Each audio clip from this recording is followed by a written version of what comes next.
Griffin Insurance, Innovative Housing, and the Roan Eye Center.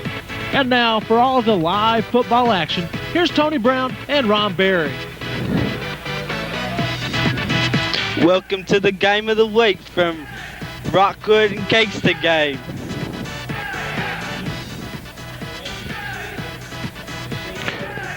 All right, we're here live. Did you pop the other mic up for us there, Mr. Director? Hello, welcome to the game of the week between Rockwood and Kingston.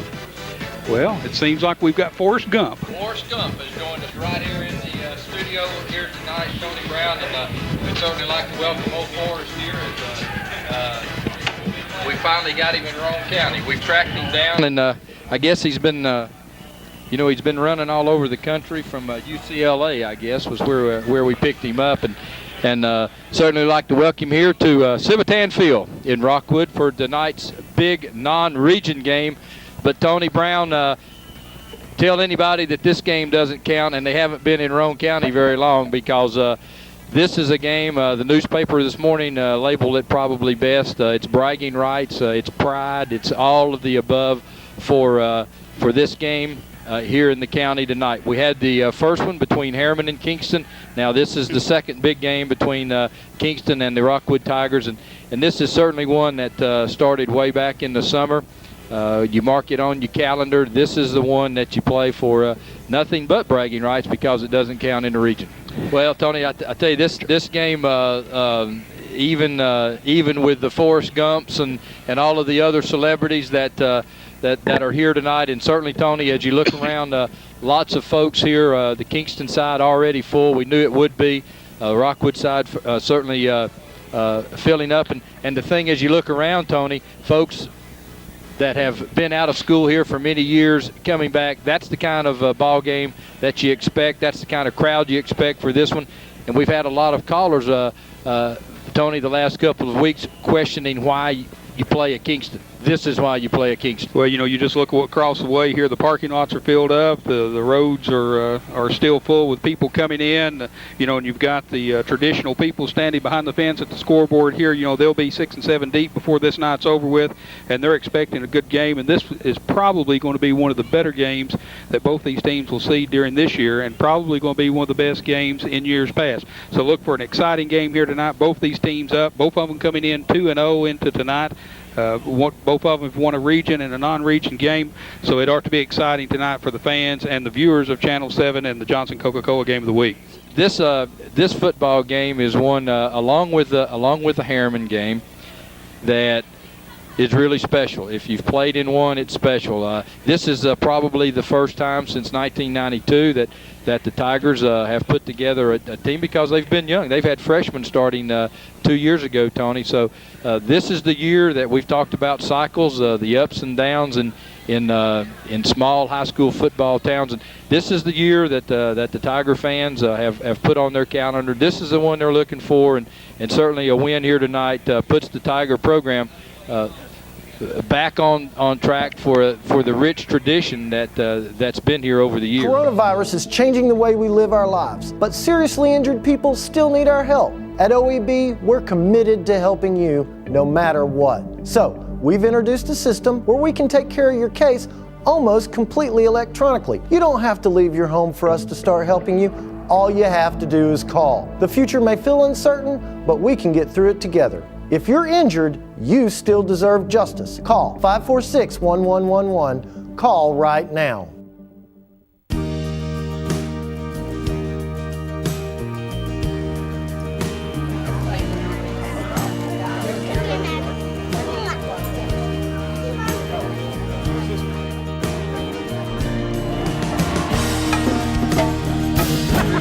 You guys support community here.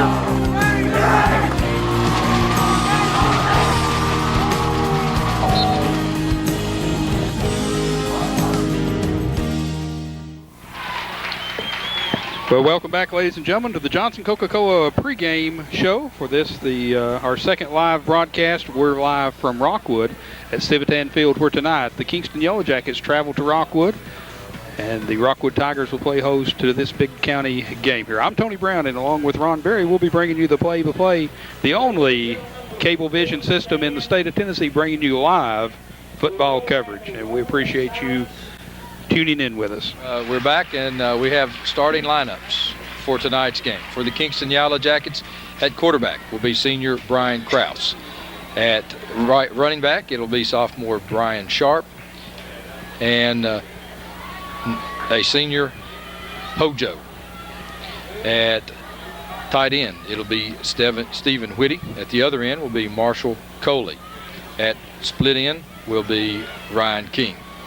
Center will be Matt Pickle. The guards, Cody Hall and Travis Cantrell. The tackles, Landis Witherspoon, a junior, and Darren Bailey, a senior. Head coach, Vic King. He's assisted by Chris Johnson, Lynn Ladd, Sean McDonald, Mike Moore, Robbie Collier, Jim Lambert. Dr. Rodney McMillan is the team physician. For the Rockwood Tigers, quarterback will be senior David Collins. Running backs will be Greg Ewing, a junior, and Brandon Ashley, a junior as well. Tight end will be Jarris Butler, a senior. Split end will be Ron Fisher, a senior. The other split end will be David Like, a junior. Center will be Nick Bowling, a senior.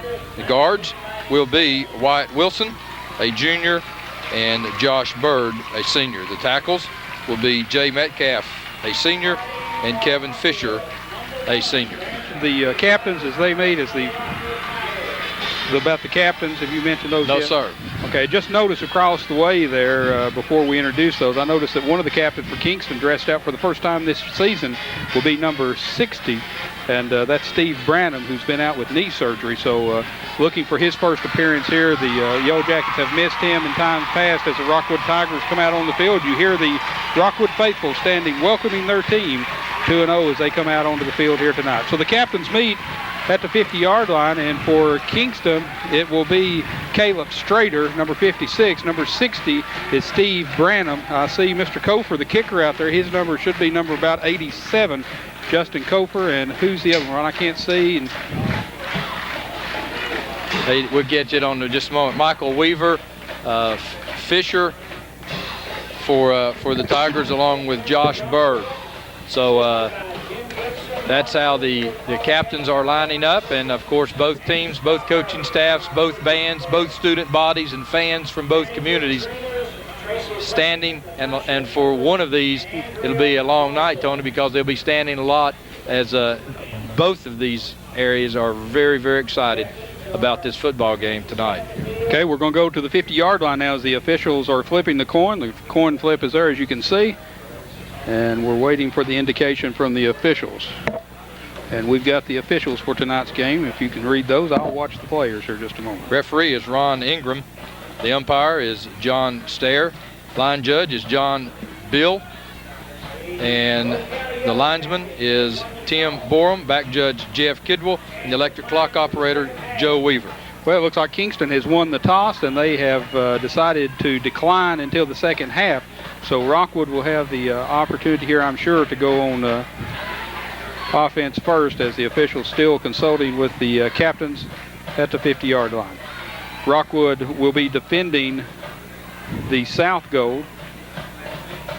And Tony, one thing Coach John Webb will be trying to get right off the bat here is for his offensive football team to get here and to establish, some time. You don't want to have Mr. Krause on the field too long, because he's a very explosive young man with a good football team behind him. So Coach Webb will be trying to do that. Frank Lambin was the other captain for the Yellow Jackets. Okay. Tony. He's a senior this year. So we're just seconds away from this opening kickoff here at Civitan Field. Now this is Rockwood's first home game, I believe, Rockwood's too. first home game. Notice had a big chili supper before the game tonight. Saw my big uncle here in attendance, and I drove all the way down from Lebanon. So to Bill Heidel and June, welcome back to Rome County and to Rockwood High School. Both of them graduate from the Rockwood High School. So, Tony, the young man that you mentioned, Justin Kofer, will be set as Krause, actually on the kickoff team. He'll be the safety man. for the Jackets, and he really will just sort of sit back and wait as Greg Ewing will take it at the 5-yard line. Good kick there by Kofer. As Brian Sharp comes around, and Rockwood's loose for some yardage here, Ron Berry. He's to the 40. Ewing's still loose, and he's going to come down to one man. No, one man. Flag, no flag, and Greg Ewing will take it the distance. There are no flags down. Greg Ewing, 95 yards. Write that down. 95 yards. He took the kick from Kofer at the 5-yard line. He came down the sideline, twisted, turned him, picked him up a good block. I thought Kingston had him at about the 15, but a missed block there. He comes around, cuts back upfield again, carries it into the end zone for the first score here. First play. Let's see on the replay, Tony. You'll see a good cut by Greg Ewing, and then you'll see a great block downfield on the safety valve. Now, keep in mind that Krause is sitting back here. Actually, Tony, he caught the ball at the goal line. At the goal line there, and let's see how long they give him. 2-3. Now watch the cutback. There's the cutback. Good job right there at the 35. Now the blocker's down the field. You see the green wave. Now watch the block right there. You see Krause on the ground, and then Ewing taking it the rest of the way. Okay. The point after is good, and the Tigers are up 7-0. Now, I guess that's the flip side of deferring to the second half. I guess so. Okay, with 11:42 remaining in the first quarter, it's Rockwood 7, Kingston 0. Let's cut away for 30 seconds. We'll be right back. At OEB, we're committed to helping people who get injured. With the outbreak of the coronavirus, we understand you might be afraid to leave your home to get legal help. We want you to know that at OEB, we can get you your help by just picking up the phone. We can take care of almost every aspect of your case electronically, so you don't have to leave your house. The future may feel uncertain, but we can get through it together. Injured? You still deserve justice. Call 546-1111. Call today. And we're back again as who's kicking? Greg Ewing, maybe? Yes. As he's preparing to kick off, if he's able to, after he just run like a 95-yard kickoff return, Tony, to put Rockwood on the board 7-0. Keep in mind now the first kickoff of the year against Harriman. Harriman almost run the kickoff back. Kicking game was vital in that one. Back deep for Kingston will be Ryan King, number 11, who will field the ball, and he ran one back against Fulton last week, Ron Berry. Well, you got to watch for the same kind of explosiveness. David Locke on the tackle there of Ryan King as King brings it out past the 20. They'll mark the ball at the 24-yard line, where Brian Krause will bring his Kingston Yellow Jacket to the line, being down 7-0 by shocked Kingston fans here. Tony, we talked a little bit Wednesday night about the fact that both of these coaches were trying to, the thing you got to emphasize is if you let a quick turnover or two get you, you got to stay in the football game. And I'm sure that Krause is senior. He's not phased now. He's going to go to work and do the things that the Yellow Jackets do and do well. Hojo on a big opening up through the middle of the line, and Hojo pick up about 3 as it really closed quickly. Looked like he had a lot of running room, but Fisher came up and plugged the hole. Well, Fisher does a great job there. You can look for us to call his name several times tonight. Krause goes to the sideline, getting the play selection, comes back to the huddle as Rockwood, they're in a 4-man front. Well, King split wide to the right for the Jackets. Coley out to the left, and again Hojo. Good running room by Hojo. Delay. Good block, good cutback by Hojo. So Hojo, after a missed tackle, gets it all the way out to about the 48-yard line. So Hojo coming out with a big run on a quick opener, and Reggie Chapman's limping off for the Tigers, as looked like he perhaps might have just gotten a shoulder. Looked like he was limping at first, but it's a shoulder. So Reggie Chapman being taken care of by Dr. Tom Evans. Hey, Tom Evans been on the sideline for many a year here for the Rockwood Tigers. Does a great job. This time they'll give it to the up back. Let's see who that is. Number 6, Brian Sharp, sophomore. And he'll get it out a gain of about 2 yards. Call it second down and 8. Still 10-18 left after the electrifying 95-yard kickoff return by Greg Ewing to open things up here at Civitan Field. Tigers 7, Yellow Jackets nothing. as Kraus has his team in the eye. They'll give it to Sharp up the middle. Good running room goes Brian Sharp out to the 40-yard line of the Tigers. Another first down for the Jackets. Ron, here's a good indication of the Yellow Jackets' attitude toward football. Come back in, they're down early. Heads up play, they just keep driving, trying to pick up the first downs, trying to nullify that opening run back. Rockwood will need to stop them here to make sure that the momentum stays toward the Tigers. Hojo is going to get hit in the backfield at the 45-yard line as he gets a handoff from Kraus.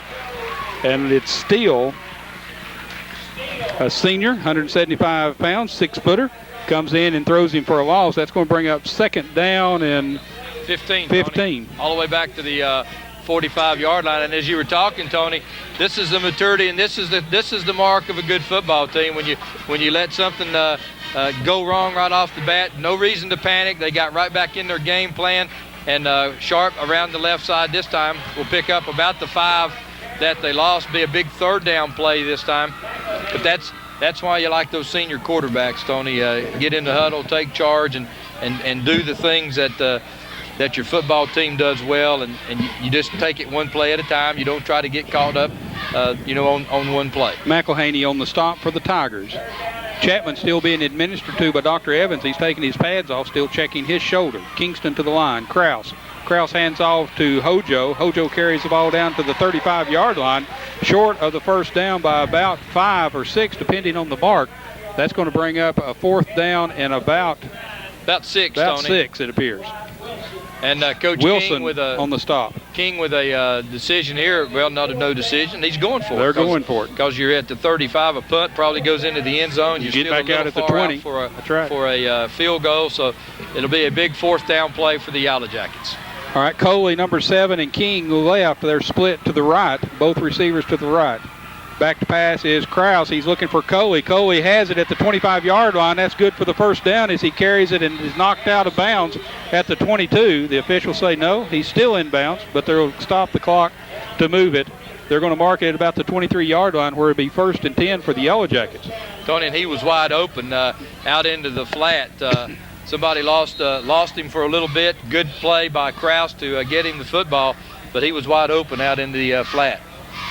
Big first down for the Yellow Jackets now with 7:50 left here in the first quarter of play, trailing 7-0. Sharp, the running back on the handoff, is met and brought down by McElhaney. Pickup of about a yard. We'll call it 2nd down and 9. Tony, what the Tigers are going to have to do, though, they're going to have consistency out of all 4 plays here now. Like on the 4th down play, 4th and 6, you can't give up the big play like that to let them sustain this drive. So Coach Webb is looking now for consistency, stopping them on 1st down, but then letting them have the big play afterwards. Tuggle enters the lineup for Metcalf for Rockwood. This out of time the shotgun. Hand off to Sharp. Sharp's going to be hit and maybe at the line of scrimmage there, it appears. Well, Aaron Tuggle on a big play that time. But again, now, Tony, you come up with a big play. 3rd down and 8, and this is the one the Tigers are going to have to take advantage of. And again, Kraus goes over to get the play from Coach King. The coaches for Kingston, of course, Vic King, the head coach. He's assisted by Chris Johnson, Lynn Ladd, Shane McDowell, Mike Moore, Jim Lambert, and Robbie Collier.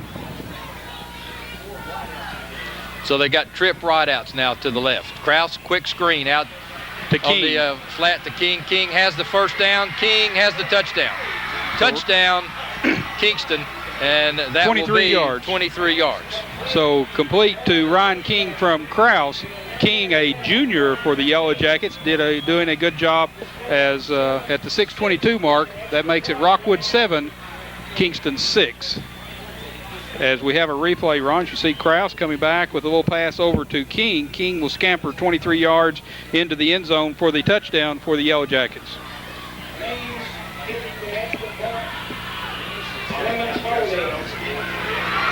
The kick is up. The kick is good as Koper comes in for the kicking duties. So we're tied at 7-7 with 6:22 remaining first quarter. We'll be right back after these words.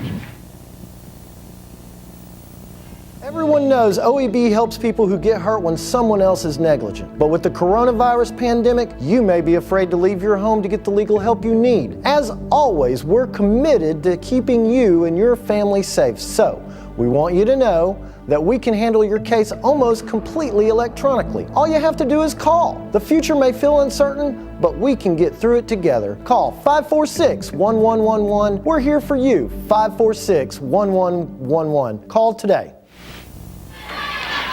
And we're back again at Civitan Field in Rockwood for the Coke Game of the Week. We're tied 7-all, 6:22 first quarter of action as Ryan King just scampered 23 yards for the Yellow Jacket touchdown. Gopher will be kicking off. Back deep is Brandon Ashley. Tony, that time for Kingston, it was Timmy Cobb. Cobb kicking. Cobb, a soccer player, coming in.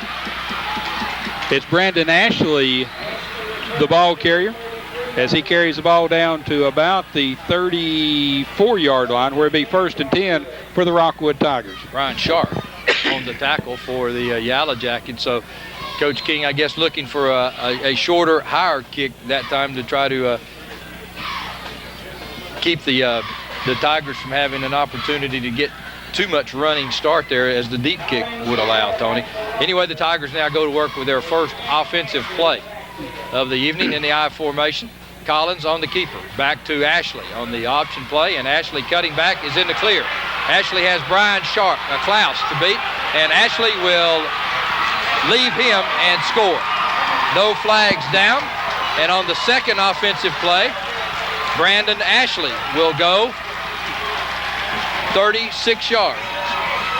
I tell you what, Ron Berry, this is going to be an explosive ball game here at the 6-minute mark.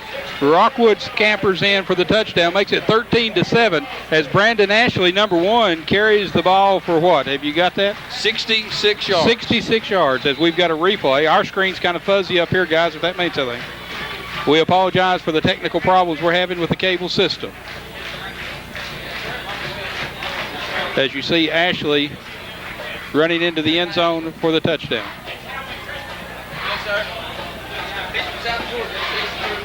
So, Tony, as you said, an explosive second play from the Tigers as Brandon Ashley takes it the distance. Okay, again, we apologize for the problems. We're trying to get that straightened out to see where it's coming from. Mentioned that earlier, if you'll remember there, Mr. Director. So we're waiting for the Rockwood team to come over as we'd remind everyone that we'll be replaying this ball game Tuesday night in its entirety at 7:30. So if you want to tune in, if you miss something here, we guarantee it'll be just a little bit sharper on the replay. So Rockwood lining up for the extra point attempt. They lead 13-7. Greg Ewing out of the hold of Mr. Collins will try it. And Tony, these extra points in a game like this going to mean a lot, aren't they? Really, really big. He puts it up and through. So we're tied, or we're not tied. Rockwood's ahead 14-7 with 6 minutes left to go, Ron, after their first 2 plays on offense. They've scored both times they've handled the ball in the first play. So let's go back and take a commercial break. We'll be back with more live football action here in just a moment. Coronavirus is changing the way we live our lives, but seriously injured people still need our help. At OEB, we're committed to helping you no matter what. So, we've introduced a system where we can take care of your case almost completely electronically. You don't have to leave your home for us to start helping you. All you have to do is call. The future may feel uncertain, but we can get through it together. If you're injured, you still deserve justice. Call 546-1111. Call right now. The insurance companies in the... And there's a short kick, and Kingston lets it go. I think they've touched the ball. Ryan King's going to field it at about the 6-yard line. King, the runner, coming up the left side. He's going to be run out of bounds at the 30-yard line. And there's a flag down apparently for a late hit as we saw Ryan King fall into the kicker's net. And I think there's a flag on the play across the way there, as probably will go against the Tigers as the officials will come over. And they come over, personal as we see the replay. Personal foul, and there's the hit right there that knocks Ryan King into the kicker's net.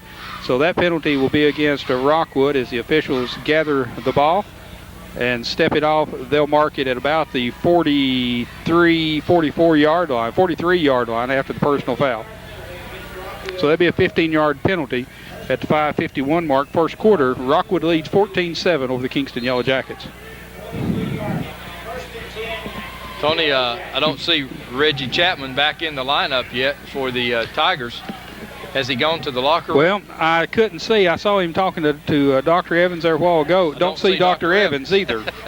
So okay. I would say that he's gone to the sidelines. As Sharp comes over, carries the ball to the 50-yard line, be about 3 yards short of the first down, brings up second down at about third. On the tackle for Rockwood, Derek Pear, a junior, number 46. There's another kid that's doing a great job for the Rockwood Tigers, Ron. Another young kid that's played a lot. Well, he started as a freshman as well, Tony, and has taken a lot of lumps, and now in a position to try to dish some lumps out as the ball just on the Rockwood Tiger side of the field. Really like his versatility, you know, a catcher on the baseball team. I'm kind of partial to those catchers. Sharp. Sharp again on a big hit. Big hit by Tuggle. Tuggle comes in. He's a senior wearing jersey number 75. Does a good job there on the hit for Sharp. He's going to throw Sharp for about a yard loss. It's going to bring up third down and about 4.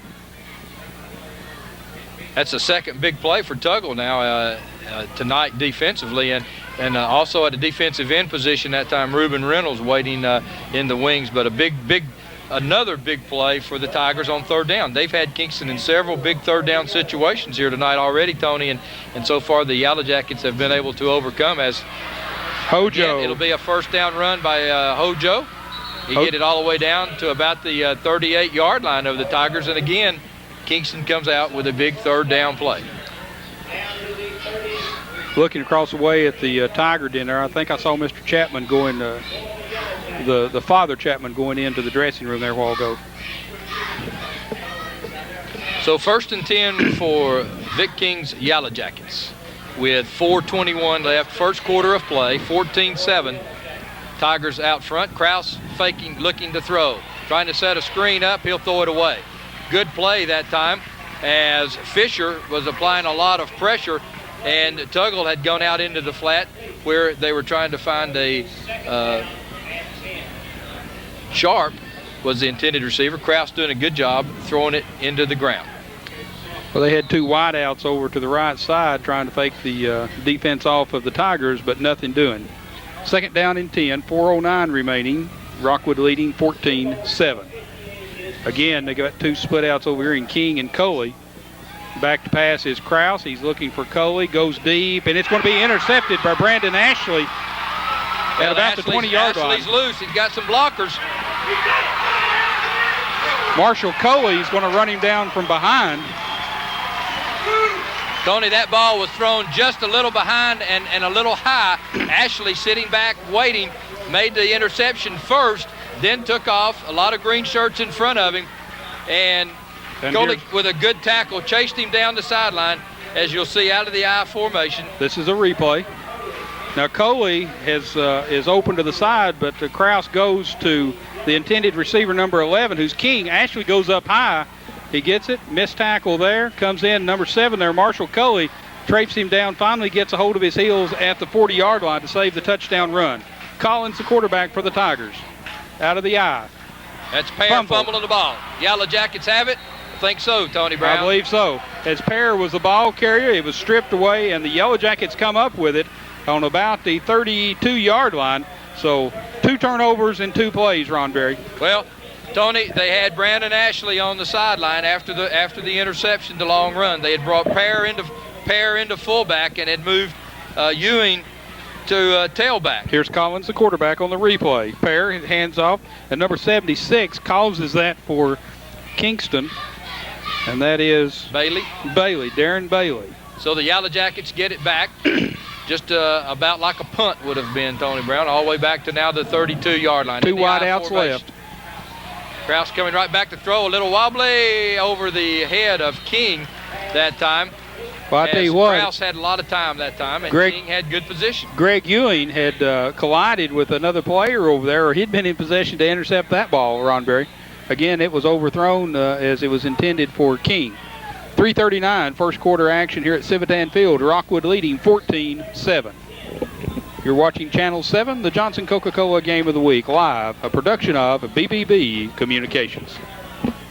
Coach Hoot Gibson, defensive coach for the Tigers, always doing a good job.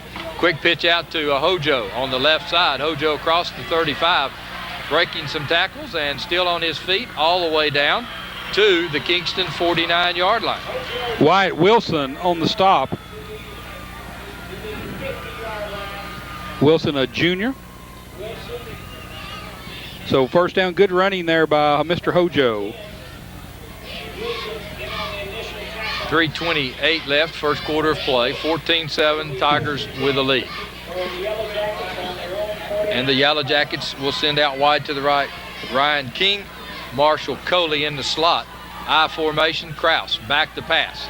Looking out into the flat now, going deep. Long pass to King, he's there. Pass overthrown. Well, Kraus was almost hit there as somebody was coming across the right side there, Ron, almost untouched. And I believe that was Kevin Fisher who was sneaking across the way there. And if Kraus hadn't got that ball away, he was fixing to get waylaid as Fisher was untouched. He laid it out about 50 yards, Tony. King just couldn't quite run under it. So it's going to be second down and 10 for the Yellow Jackets. Coach King really likes to throw those long passes there.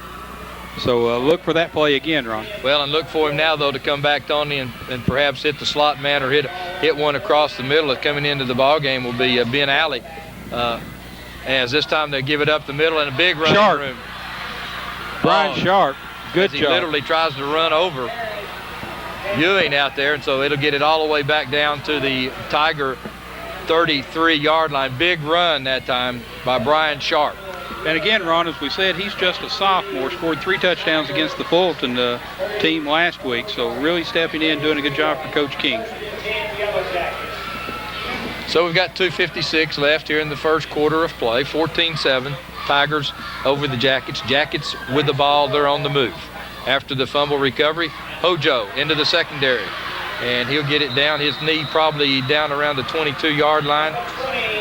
Another first down for the Yellow Jackets. And Tony, this drive started after a fumble recovery. David Collins, number 4, the first one to hit him, and then Brandon Ashley comes in and makes sure that Hojo gets no more out of that run, but enough for the first down. They'll have the ball on the Tiger 21-yard line,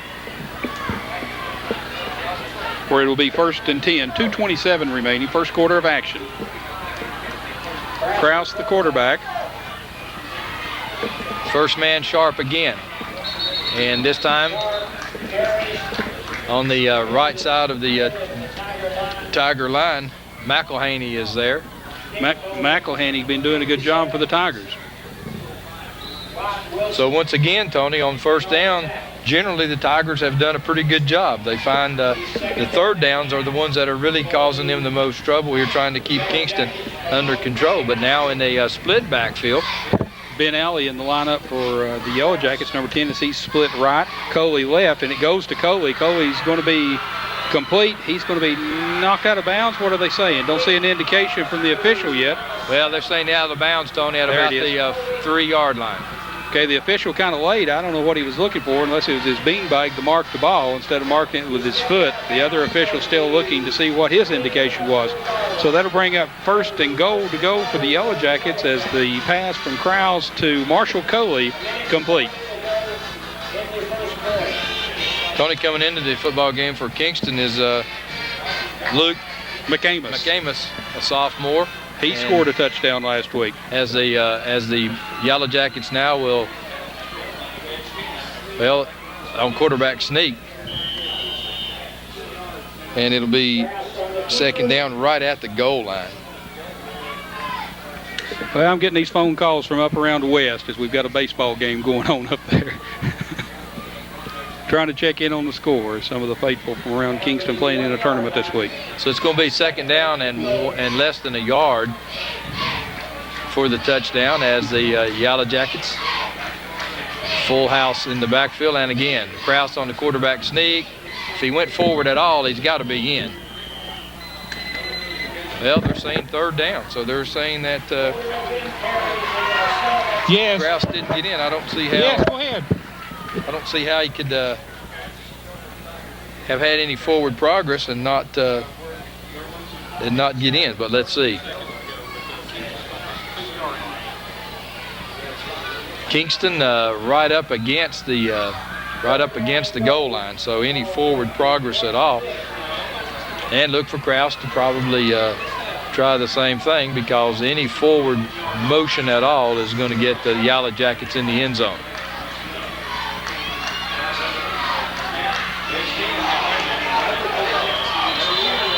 There's the signal. Touchdown, Yellow Jackets. Brian Kraus goes the 1 yard.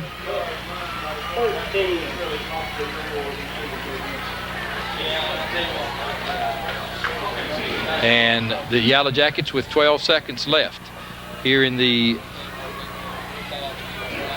first quarter of play come within one, and Justin Kofer will, out of the hole of Dion Plemons, will try to tie this football game up.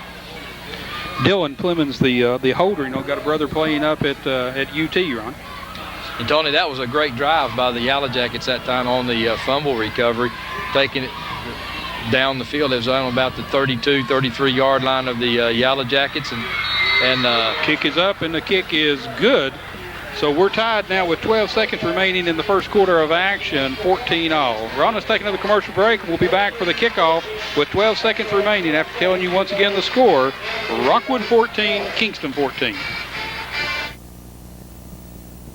At OEB, we're committed to helping people who get injured. With the outbreak of the coronavirus, we understand you might be afraid to leave your home to get legal help. We want you to know that at OEB, we can get you your help by just picking up the phone. We can take care of almost every aspect of your case electronically, so you don't have to leave your house. The future may feel uncertain, but we can get through it together. Injured? You still deserve justice. Call 546-1111. Call today. The score is tied at 14 apiece with 12 seconds left here in the first quarter of play. Timmy Cobb will do the kicking for the Yellow Jackets. It's a high kick, and it will come down to Michael Weaver. Weaver at the 25, Weaver out to the 30, to about the 31-yard line. So the senior will have it for the Tigers, 1st and 10 with 6 seconds left here in the first quarter of play. And we may not get another play off here in the first quarter as the official cranks her up. So the clock will not start. Well, I think they ruled it was out of bounds, I think. So they'll get this one off. In the I formation, David Collins, the senior quarterback. Brandon Ashley at tailback. Ashley this time will be held at the line of scrimmage, no gain, as there for the Yellow Jackets was Caleb Strahler. And that'll be the end of the first quarter of action, Ron, as the whistles have sounded. We're tied at 14-all. We'll be right back.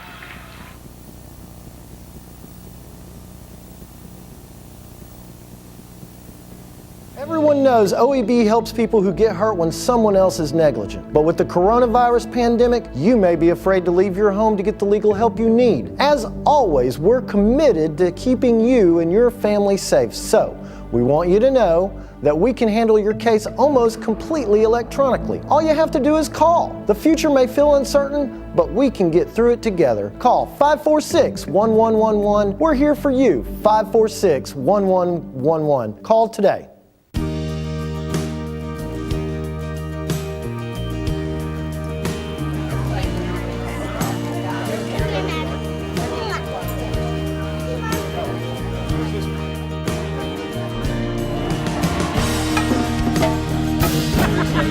Support community here.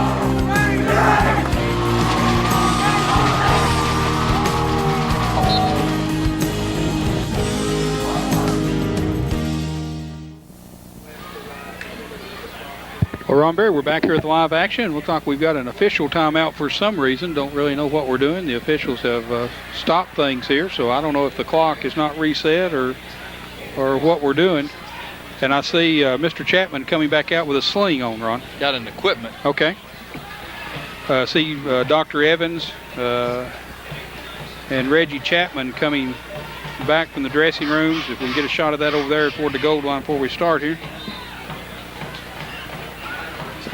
But we're back over here to live action again as the second quarter of action beginning to get underway with Rockwood's David Collins under center. Brandon Ashley, the ball carrier, carries it up to the 35, across the 35 to the 37-yard line, where it'll be second down and about 4 for the Rockwood Tigers. And there's Reggie Chapman, Ron, as he's in a sling there, so some sort of shoulder injury there. So looks like he's out for the rest of this game. Well, a big third down play for the Tigers, Tony, as Michael Light split out wide to the left.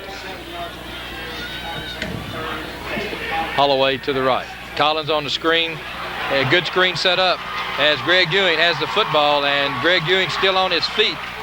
And Greg will get it all the way down to the Yellow Jacket 43-yard line. Great call that time, and the Tigers execute it perfectly. Greg Ewing with lots of running room. Big first down for the Tigers. Sean Settles, number 15, on the stop for the Yellow Jackets. First and 10 for the Tigers. The ball will be marked at the 43-yard line. 11 minutes to go, second quarter of action. We're tied 14-all. Weaver goes wide to the left, like wide to the right. I formation set up for the Tigers. Senior David Collins. And Collins this time will get it to Ewing, to Brandon Ashley, and Ashley on a big play that time by the Yellow Jackets Witherspoon brings him down, and it'll be a loss of about 3 yards. And that's Landis Witherspoon, the brother Carl, was a big part of this program last year. So Landis Witherspoon coming in and making the stop. Brings up second down in about 11. Ball marked on about the 44-yard line. Well, that crowd has really come in here, Ron. We've got a big crowd here as people standing around the fences all around watching this game. Collins under center.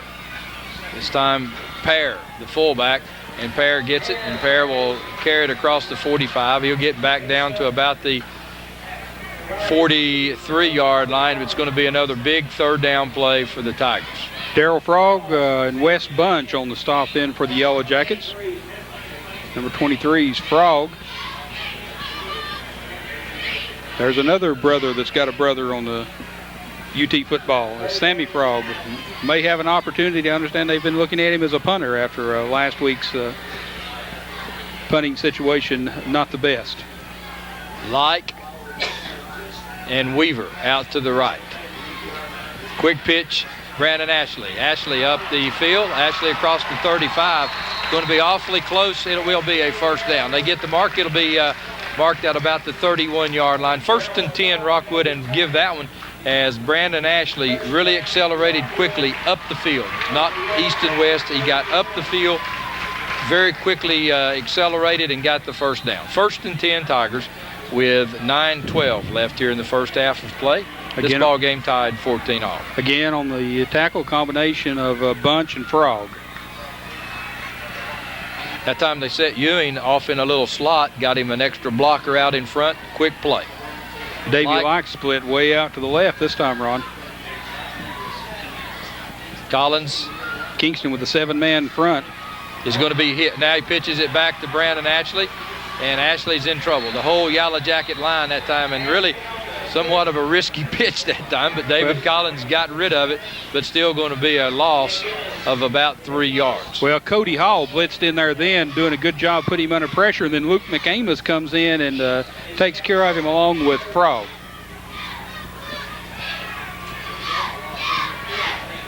So that brings up second down and about 12. Weaver in for Michael Like as Reuben Reynolds, the tight end. Weaver coming wide to the right. Fisher lining up as the split end. I formation again. Collins, quick look, has him there. And good job there. Making the catch, it will be Jarris Butler. So big play that time by senior David Collins to senior Jarris Butler. On the stop for the Jackets is Stephen Whittier, Jr. 1st and 10 for the Tigers as the sticks are moved and the clock is stopped. And the ball is marked on the 20, let's call it the 22-yard line of the Jackets. Nick Holloway entering the lineup for the Tigers. So this time you got Light coming wide to the right. Jarris will be the tight end, Butler, and it'll be Holloway split way out to the left. Yellow Jackets stunting on defense, and they stunt right into the Tigers' play call as Ewing trying to go up the middle, but the Jackets are right there. And that's Hall on the stop, along with Travis Cantrell. So that time the right defensive call for the Yellow Jackets. And it'll be 2nd down and 10. And once again, Tony, 1st down play, the Yellow Jackets have had the Tigers' number here about the last 4 or 5 plays. They've had them in 2nd down and 12, 2nd down and 13, 2nd down and now 10. Yep. So we'll see what kind of play they come out with and what kind of defensive action the Yellow Jackets go into. Back to pass, it's Collins under pressure on the keeper, comes back, and he's going to be thrown for a loss as Frog comes down and puts a hit on him along with Luke McAmus.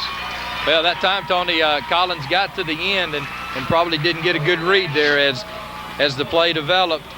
Brandon Ashley, the trail man, looked like that he might have had a little running room out on the end. But, it's hard to make. That's a quick decision that you got to make. And Collins got it, thought as he turned it up the field, had some running room. They closed quickly. Good play for the Yellow Jackets. It'll be 3rd down. And as you say, 8 yards to go. 6:09 left in the first half. 14 all our score. 4 down territory as the Yellow Jackets move. A little movement there by the Jackets. So that's a good way to get 5 yards of it back on when you got 3rd down and 8 to make it 3rd down and about 3. Big difference. Sure is. And it opens up a lot on the play selection. Boy, it changes that play selection a whole lot too. Kind of takes some of that pressure off. So a little mental error there by the Yellow Jackets to the advantage of the Tigers. Last time, Tony, in this situation, they lined Ewing up in a little slot and came real quick with Brandon Ashley over the right side. This time, though, they stay in the I formation. Collins, quick pitch, this time to Brandon Ashley. Oh, Trying he's got him some running blockers. room. He's got it. He's down inside the 5-yard line. Running hard goes Brandon Ashley, and he'll get it down to about the 3-yard line. And Sean Settles comes in and makes the tackle, stopping the touchdown run by Ashley. Derek Pear now will go in at fullback, and as the Tigers get their goal line offensive unit in, Tony, as Brandon Ashley coming out. So Pear and Ewing will wind up in a wide backfield now behind David Collins. Collins, quick pitch it back to Ewing, and Ewing will go in for the touchdown. Well, Ewing had the Kingston players just absolutely faked off then. I think they thought that Collins still had the ball as he scampered around the right side, untouched, as he carried it into the end zone for the Rockwood touchdown. And here's a replay. As you see Collins under center, he comes in, fakes it, pitches back. Missed tackle there, and he carries it into the end zone for the 2-yard touchdown. It's Ewing, number 10. Well, you have to respect Pear on that little dive play too, Tony, because he has the ability to take it in. Sure. But it looked like he was open too. Just as Kingston drove it down the field, now the Tigers come back. And Tony, the big thing about it, look at the time that was consumed in that drive. So it will be Greg Ewing now trying to get the kicking shoe on, as Collins will be trying to get the hold, and there's the flag for too much time. So the Tigers will take too much time instead of calling the timeout. So a big decision now in that Coach John Webb will again elect a kick, as Greg Ewing, he feels confident, can move back 7 yards. So that's the only problem with trying to get one of your current players in with a kicking shoe on. So Greg Ewing the straight-up kicker under the hole of David Collins. Kick is up. Kick is good. 21-14. Tigers have the lead. 5:10 left in the first half of play. And, Tony, it's everything that we thought it would be. Well, you know, everybody said it would be a good game, and that's exactly what we've had thus far, 21-14. You know, you got to give credit there to the kicking team, special teams there of Rockwood. As you said, trying to put the kicking shoe on and gets the delay of game there, 5-yard penalty, but then boots it true as he comes through there with it. See Coach John Webb and Coach Paul Kamakawa trying to make sure their special teams here on the kickoff team do not have a mental lapse, as you try to make sure now that you don't give up the easy score. Conversely, Coach Vic King and the Kingston Yellow Jackets trying to make something happen on this kickoff, as deep will be Ryan King for the Jackets, as Brian Sharp will be in the middle. And Short. If we've got a update, or if we can get a score of the Harriman-Scott County, we'd appreciate that out in the truck, guys. Big thing on that drive, Tony, a lot of possession time eaten up by the Tigers. Ewing's kick will a line drive kick, hits. That's Sean Settles, the ball carrier, as he fields it at the 20 to the 25 down to the 30. He's going to get up to maybe the 32-yard line. As Still they're down. still up. I don't know why we haven't blown the whistle yet. And they're going to mark it past the 30. I don't know if they'll give him his forward progress. Doesn't appear so, as the mark's going to be at about the 29-yard line. Well, Tony, that's how you can let somebody get hurt, Oh, too, I there. can't believe they let that go on like that. But now the Yellow Jackets, with 4:57 left, first half of play, will take over. 1st and 10, the ball resting at the Yellow Jacket 29-yard line. Outstanding football game thus far, 21-14. We've seen it all. Opening with a 95-yard kickoff return by Greg Ewing. Then the Yellow Jackets came right back on a 23-yard run on a pass from Kraus. We've got a new quarterback. And the ball's Fumble. on the ground. Well, the Yellow Jackets will recover. That's Clemens was a quarterback, and they had moved Kraus to a running back position. The handoff went to Kraus, kind of bobbled the ball, but he recovers it. And he's limping a little bit. And he's limping a little bit. He's going to come out of the ball game, and Clemens will be taking over the quarterback slot for the Kingston Yellow Jackets. Clemens, the junior quarterback, brings his team to the line as Coley split to the left and Ryan King to the right. Clemens back to pass, long pass intended for King. That ball was almost intercepted out there by Weaver at about the 35-yard line. Good job by Weaver there on defending King. The pass falls incomplete. It brings up 3rd down and 9. Tony, I'm not sure that King didn't almost come up with that ball. I think, watch this replay down here now, and at the end of the play, see, King almost comes up with that thing. I'm just not a fingertip sure or what so. happened out there, but King almost came up with a big catch. But anyway, as you mentioned, it's going to be 3rd down and 9. This time they got Hojo. They got 3 split right, and that looks like Hojo, King. They're going to have the little pass over to King. King's going to be thrown for a loss. Good play defensively there by Rockwood, as I believe that's David Collins coming in. Well, to make that's the same play, Tony, that they ran earlier, had good success on, and this time Collins comes scurrying up from his safety position to make a sure-handed tackle, and that was the key. He made well, the I'll tell you what, that's Rockwood read that play very well, did a great job defensively. That makes it 4th down, so back to punt the ball away will be Kingston. Ewing will be deep along with Ashley at the 35-yard line, awaiting the kick of Cobb, I think. Long kick. It's going to be called for by Ewing as he asks for a fair catch and catches the ball at the 37-yard line, where it'll be 1st and 10 for the Rockwood Tigers. Tony, we're 3:28 left in the half. That's the first punt of the evening. You're exactly right. Well, you keep up with them things. You're right. That shows what kind of ball game this has been. An offensive game. 21-14. Tigers have the lead. They have the ball now at the 37-yard line, and this is where Coach John Webb, Tony, would love for them to just grind it out, take it into halftime. Well, we'll see what kind of play selection he has. Going to keep. Oh, he's. Well, Collins is going to keep it. Gets loose, Tony, but you know, they had him in the backfield that time.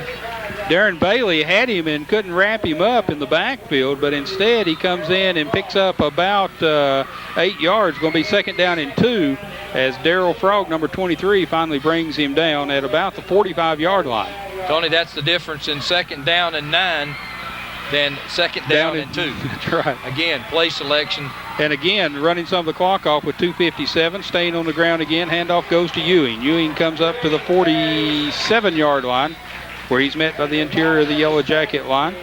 Well, it looks like on the play there was Cody Hall, Tony, for the Yellow Jackets, but it's going to be 1st down. And again, 2:43 left in the half. Look for Coach Webb right now to keep it on the ground. Try to get his players to stay in bounds, get as far down the field as you can. If you score, great. Darrell Frog in on the play also then, wearing jersey number 23. Ewing, Brandon Ashley in the eye. Ashley up the middle, big hole.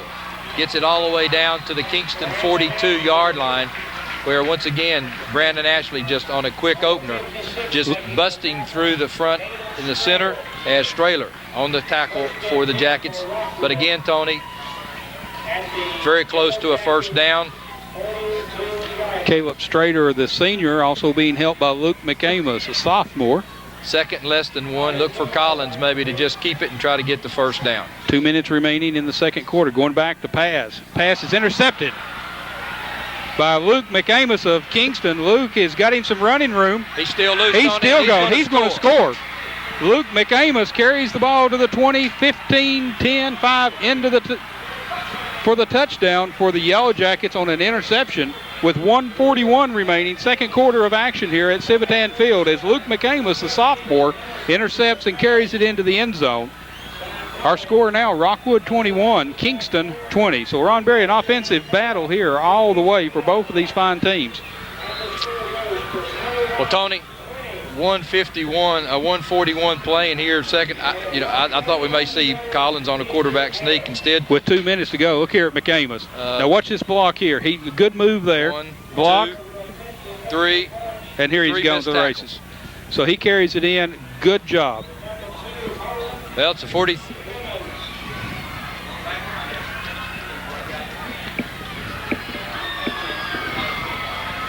Steve Branham coming into the ball game for the Yellow Jackets, a senior. And there's going to be a whistle. And let's see, I'll say it's delay of game against the Yellow Jackets. They were having problems getting some substitutions in as Cofer preparing to kick under the hold of Dylan Clemens. So the officials will mark it off and we'll try again. Now this is a big extra point right here, Ron. So Cofer. Well, it really is, Tony, but the big play was the 2nd and 2. Cofer's kick is good, so we're tied just like that. And turnover is a big key in this ball game thus far. Well, Tony, again, with 1:41 left in the first half, 2nd down and 2. You try to catch them, I guess. Maybe a sleep or something there, But again, I really felt like they just try to run the clock, eat up some clock, and then maybe go, at worst you go into the locker room 7 points ahead. Now you got to try to make sure your team stays up. Otherwise, Kingston now has the momentum. So big play on 2nd down and about 2. And both these offenses have been playing pretty rough here and long, Ron. As it's been a very tough offensive battle here. Look for a little bit of fatigue maybe to set in here the 2nd half because these guys have really been doing some humping here. So well, Cobb, obviously both teams know that they can move the football, right. Tony, and it's going to be a heck of a 2nd half. You can count on that. So Cobb ready to kick off as Krause will be the safety man back deep. Look for Cobb maybe to squib it or something, Tony, not even giving them a chance to they're going to just kick it real high. And it's touched, and I see who's got the ball. They're struggling for it. Well, if the Tigers get it, they're lucky, Tony, because there were a lot of orange shirts down there. One of the up men fielded the ball and couldn't get a good handle on it. As you said, it was a short kick. Looks like Rockwood will keep the ball. And they say that according to Maurice that Wilson has come up with it for the Tigers. So it'll be 1st and 10 at their own 30-yard line with 1:36 seconds left in the first half of action. We're tied 21-all. Well, it hit Wilson on the shoulder pads, Tony, as it didn't look like they were in unison back there of who was going to take the kick, so it hit off of him and he was able to get the football back. Heads up play. So Collins, the quarterback, is handoff to Ewing. Ewing carries it across the center of the line. Up the middle, he's going to pick up a 2 or 3. And on the tackle is Caleb Strader, the senior, number 56. Brings up 2nd down and about 6 for the Tigers. Now, Ron Berry, right here, I'd be running it for sure to make sure that I go in at least tied and not try to air it out anymore as the clock continues to run. We're down to 1:10 seconds in the first half. Collins, the quarterback, split wide right is Ron Fisher. Handoff on the keeper, pitch back to Ashley. Ashley is going to be ridden down in the backfield by Luke McAmus, number 47. The Rockwood faithful thought they saw a little bit of a face mask there. No flag. And it's going to be timeout is going to be asked for by Kingston. So with timeout and 46 seconds remaining in the second quarter, we're tied 21-all. We'll be right back. The coronavirus is changing the way we live our lives, but seriously injured people still need our help. At OEB, we're committed to helping you no matter what. So, we've introduced a system where we can take care of your case almost completely electronically. You don't have to leave your home for us to start helping you. All you have to do is call. The future may feel uncertain, but we can get through it together. If you're injured, you still deserve justice. Call 546-1111. Call right now. Well, we're back again live here with 46 seconds remaining in the second quarter of action here. We're tied 21-all as Kingston called for the timeout. Rockwood's ball, 3rd down and 7. And Collins, the quarterback. And there's a flag on the play as Kingston's going to be guilty of offsides on the illegal procedures. There'll be a 5-yard penalty assessed, and that'll bring up 3rd down and 2. A dead ball foul, as the officials indicate, as you see on our screen. The ball is marked off and carried down to the 38-yard line. 3rd down and 2, 46 seconds remaining. Steele entering the lineup, number 2, replacing Reynolds for the Tigers. Ashley and Ewing in the backfield. Collins, the quarterback, handoff to Ewing. Ewing's got some room. He's to the 50. He's going to be ridden down by Darryl Frog at the 44-yard line, along with number 75, Landis Witherspoon.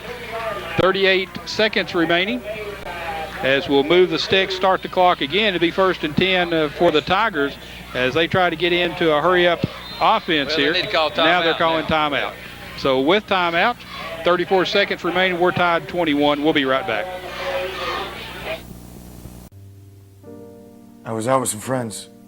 Nothing crazy. I was just out for some dinner. The pain was excruciating. It was like someone poured liquid hot magma into my mouth. That pizza was way too hot.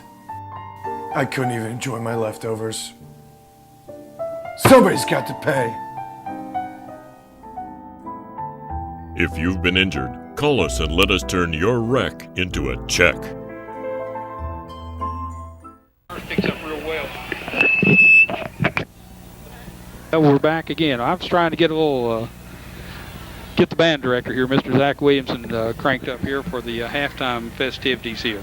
So now we've got a little bit longer time out here than usual as the head official comes over and talks to the electric clock operator. May have some kind of problem with the clock as they're discussing that.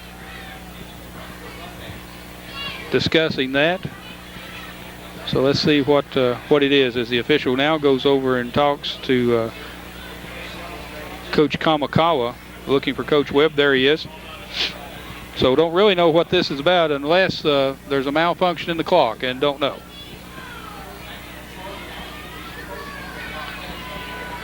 So again, we're waiting to see. And the clock not doing anything, so don't know if there's a problem with it or not. Had an extra long timeout that time, so we'll see if it starts all right. So first down and 10, 34 seconds remaining. And Collins, the quarterback. Rockwood kind of in a misarray here in their selection. Now we'll get things cranked away as they send Locke wide to the left. Collins on the handoff to Ashley. Ashley got a little running room there, and he's going to be run out of bounds by Sean Settles, along with, who's that over there with him? Can't see. By number 43, and that's not on our lineup, so we'll check who it is. The Yellow Jackets were lining up to come really on a strong blitz, and once Ewing, once Brandon Ashley broke that one tackle, he had a lot of running room and got out of bounds. So again, we've got official timeout here. Again, something's they've called one real long timeout. Still don't know what that one was for. This one's for an equipment adjustment. They're ready to go. We've got the clock set at 25 seconds. First and 10 for the Tigers as Collins comes from the sideline after conferring with Coach John Webb. Collins under center on the handoff to Ewing. Ewing twisting, turning, carries the ball down inside the 15 to about the 10-yard line with 15 seconds to go. And I'm sure that Rockwood will want to call timeout, and indeed they do. Timeout Rockwood, 15 seconds to go as they carry it for another first down, as the ball will mark right at the 10-yard line, Ron Berry. And we'll keep it right here with this for this last exciting 15 seconds of this first half of play. Well, Tony, 15 seconds left, and I don't think any timeouts left. So Coach John Webb probably has perhaps 2 shots into the end zone via the air. Well, look for him to throw over here to the short side, maybe, to try to pick him up some quick yardage here. What about his field goal team? Well, you're talking, Tony, if you don't get any closer than you are right now, the ball is right at the 10-yard line. That's a 27-yard field goal. Ewing, you'd give it a shot. I mean, but you got to stop the clock. Yeah. So you've either got to make sure that even on a pass play, they've either got to get a first down, or you've got to get out of bounds, or you got to get in the end zone. So he could probably get 2 passes because they're probably going to be fairly quick. The Yellow Jackets are probably really going to come at you. We got out here to the right now. We've got Allen Steele and Fisher. 3-man front for Kingston. Back to pass is Collins. Collins looking, can't get it off. Steve Branham pressed him. Oh, the half's over now because you're not going to get anything. Okay, being pressured big by Steve Branham and Landis Witherspoon coming back, and they've got 2 seconds, 3 seconds. The worst thing that could happen is that exactly that, Tony. You get in a position to where you can't stop the clock at all. So the Tigers gave it a good shot. They got down here 21-21, moved the ball down the field, just run out of time. So at the end of one half of play, we'll tell you the score's all tied, 21 apiece. And we'll also tell you, Ron, that we're going to try to show you some of the Kingston band, as the Rockwood band will not be performing here at halftime. And in just a moment, we're going to go with Zach Williamson. I think that we've got him. If we'll pipe up this other microphone over here for us in the bus. Okay, so we're going to see. We're about ready to go here.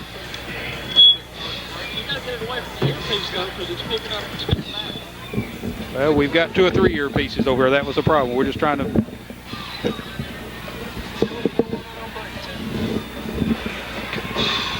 Okay. A very exciting ball game thus far. We're tied 21-all at Civitan Field here, as we will be entertained at halftime by the Kingston Marching Band under the direction of Mr. Zach Williamson. I have no idea what that is. And again, we want to apologize for the technical problems that we're having with our system. We're trying to get that straightened up for you. But again, we would invite you to tune in Tuesday night for a replay of this ball game at 7:30 on Channel 7. A Comcast cable system, and we really appreciate the fine folks at Comcast. Again, we're waiting for the Roane County High School Band to come out onto the field. And here we go.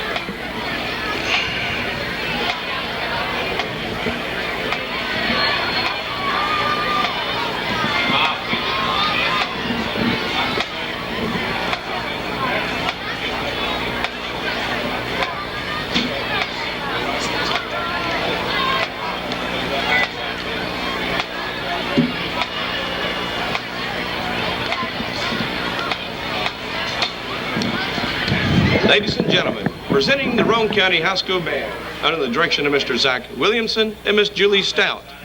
The band is under the field direction of Miss Heather Burr.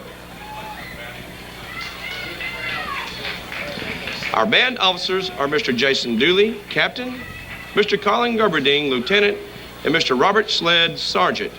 Auxiliary captains are Miss Brooke Wright and Miss Cecily Shrout. Our majorette is Miss Laura Bowen. And now, the Roane County High School Marching Band.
like to feature its auxiliary unit to a special arrangement of an old standard, Fly Me to the Moon.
We'd like to take this opportunity to feature our majorette to an original song written especially for the Roane County High School Band entitled Buying Time.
Gentlemen, the Roane County High School Marching Band.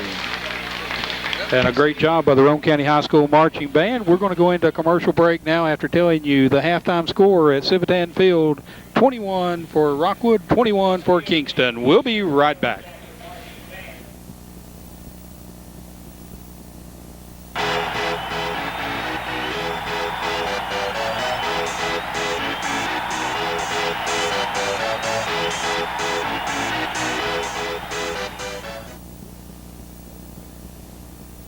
Well, the damage doesn't look too bad. This check should cover the repairs. Oh, okay. Also, you're not covered for a rental vehicle, but we gave you an allowance so that you can get to and from and pick up your vehicle. How's that sound?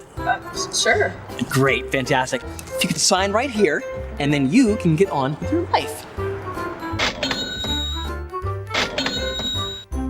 A smiling cheater is still a cheater. If you want all your money, better call OEB Law and turn your wreck into a check. At OEB, we're committed to keeping you and your family safe. With the outbreak of the coronavirus, we understand you might be afraid to leave your house to get legal help. Now you don't have to. We can handle almost every aspect of your case electronically. Call 546-1111.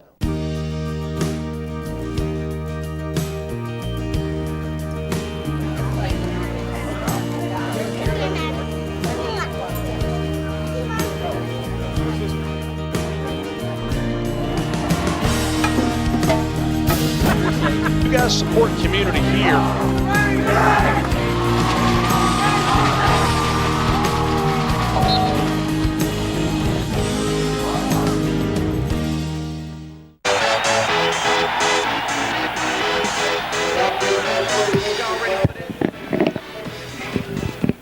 Well, Ron Berry, you couldn't ask for a better first half of football here at the Civitan Field. We're tied 21-all, and two big powerhouse teams from Roane County this year. Well, two good-looking football teams, Tony, and after all the dust settled and all of the big plays, we're tied at 21. This walk down, and a lot of folks in the stands, Tony, still buzzing. A couple folks said they got a little late start coming down from Kingston and had to listen. There was already 2 touchdowns scored when they got here. So it's an exciting football game. We started off opening kickoff. Greg Ewing returned it 95 yards, 11:42. So it took 8 seconds for Greg Ewing to run 95 yards, get the clock stopped. Tigers went out 7-0. And then the Yellow Jackets came right back on a 23-yard touchdown pass from Krause to King. That tied it at 6:22 to go at 7-all. And then Ashley came right back on a 66-yard touchdown run for the Tigers with 6 minutes left, 14-7. And then a 1-yard touchdown run by Kraus with 12 seconds left in the first quarter, tied it at all, 14-14. And then in the second quarter, it was a 3-yard touchdown run by Ewing with 5:10 left in the second quarter. Tigers go up 21-14, and then with 1:41 left in the first half of play, 58-yard return of an intercepted pass tied the score at 21-all.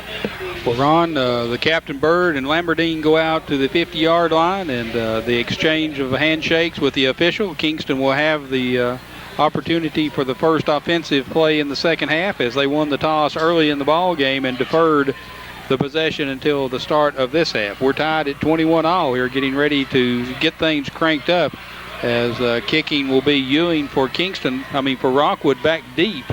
Let's see who we've got. Ryan King, I'm sure, will be back deep, along with Brian Sharp for Kingston. An exciting ball game thus far. Don't look for anything any different this second half, Ron.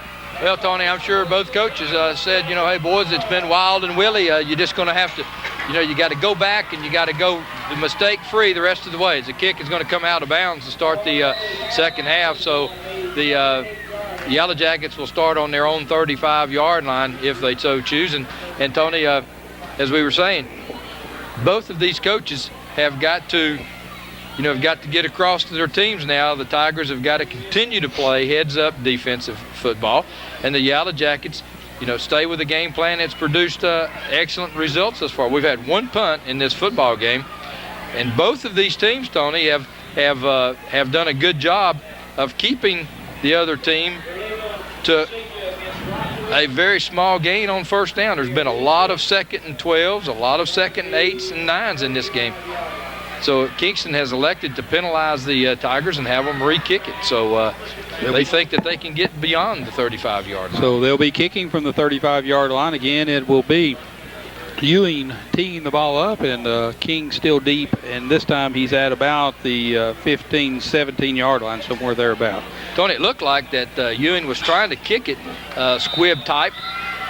Just sailed out of bounds on him. Let's see now. They're going to kick it on a line drive, and he's still trying to get it down. And this time he got it down past the receiver down to the 5-yard line. Ryan King taking the ball is going to be hit at about the they're going to mark it right at the 5-yard line. So on the out of bounds kick, Kingston elects to have them re-kick it, and he kicked a line drive that got by the wide out. It goes down almost to the goal line. King picks it up, and the ball will be placed at the 5-yard line. So it'll be 1st and 10 for the Yellow Jackets at the 5-yard line.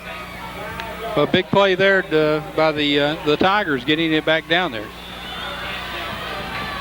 So it's going to be for the Jackets.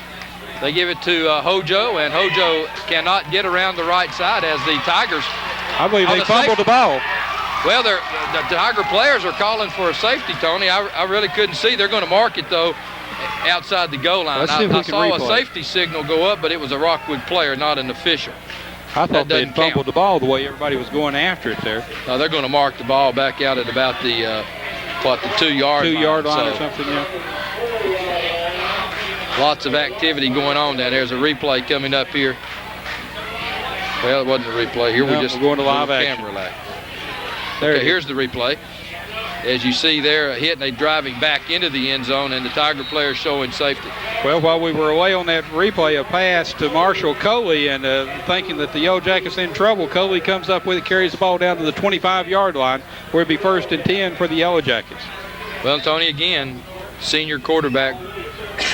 Here you see the play we're going to show you that we missed. And again, Kraus, the quarterback, back to pass. Here comes Coley, number 7. Coley wide open. Just lays it in there on on the little slant pass. So now back to live action. Kraus, once again, the quarterback. This time he hands off to Sharp. Sharp is met by a clawing bunch of defensive Tigers. Well, Derek Pear is going to be there.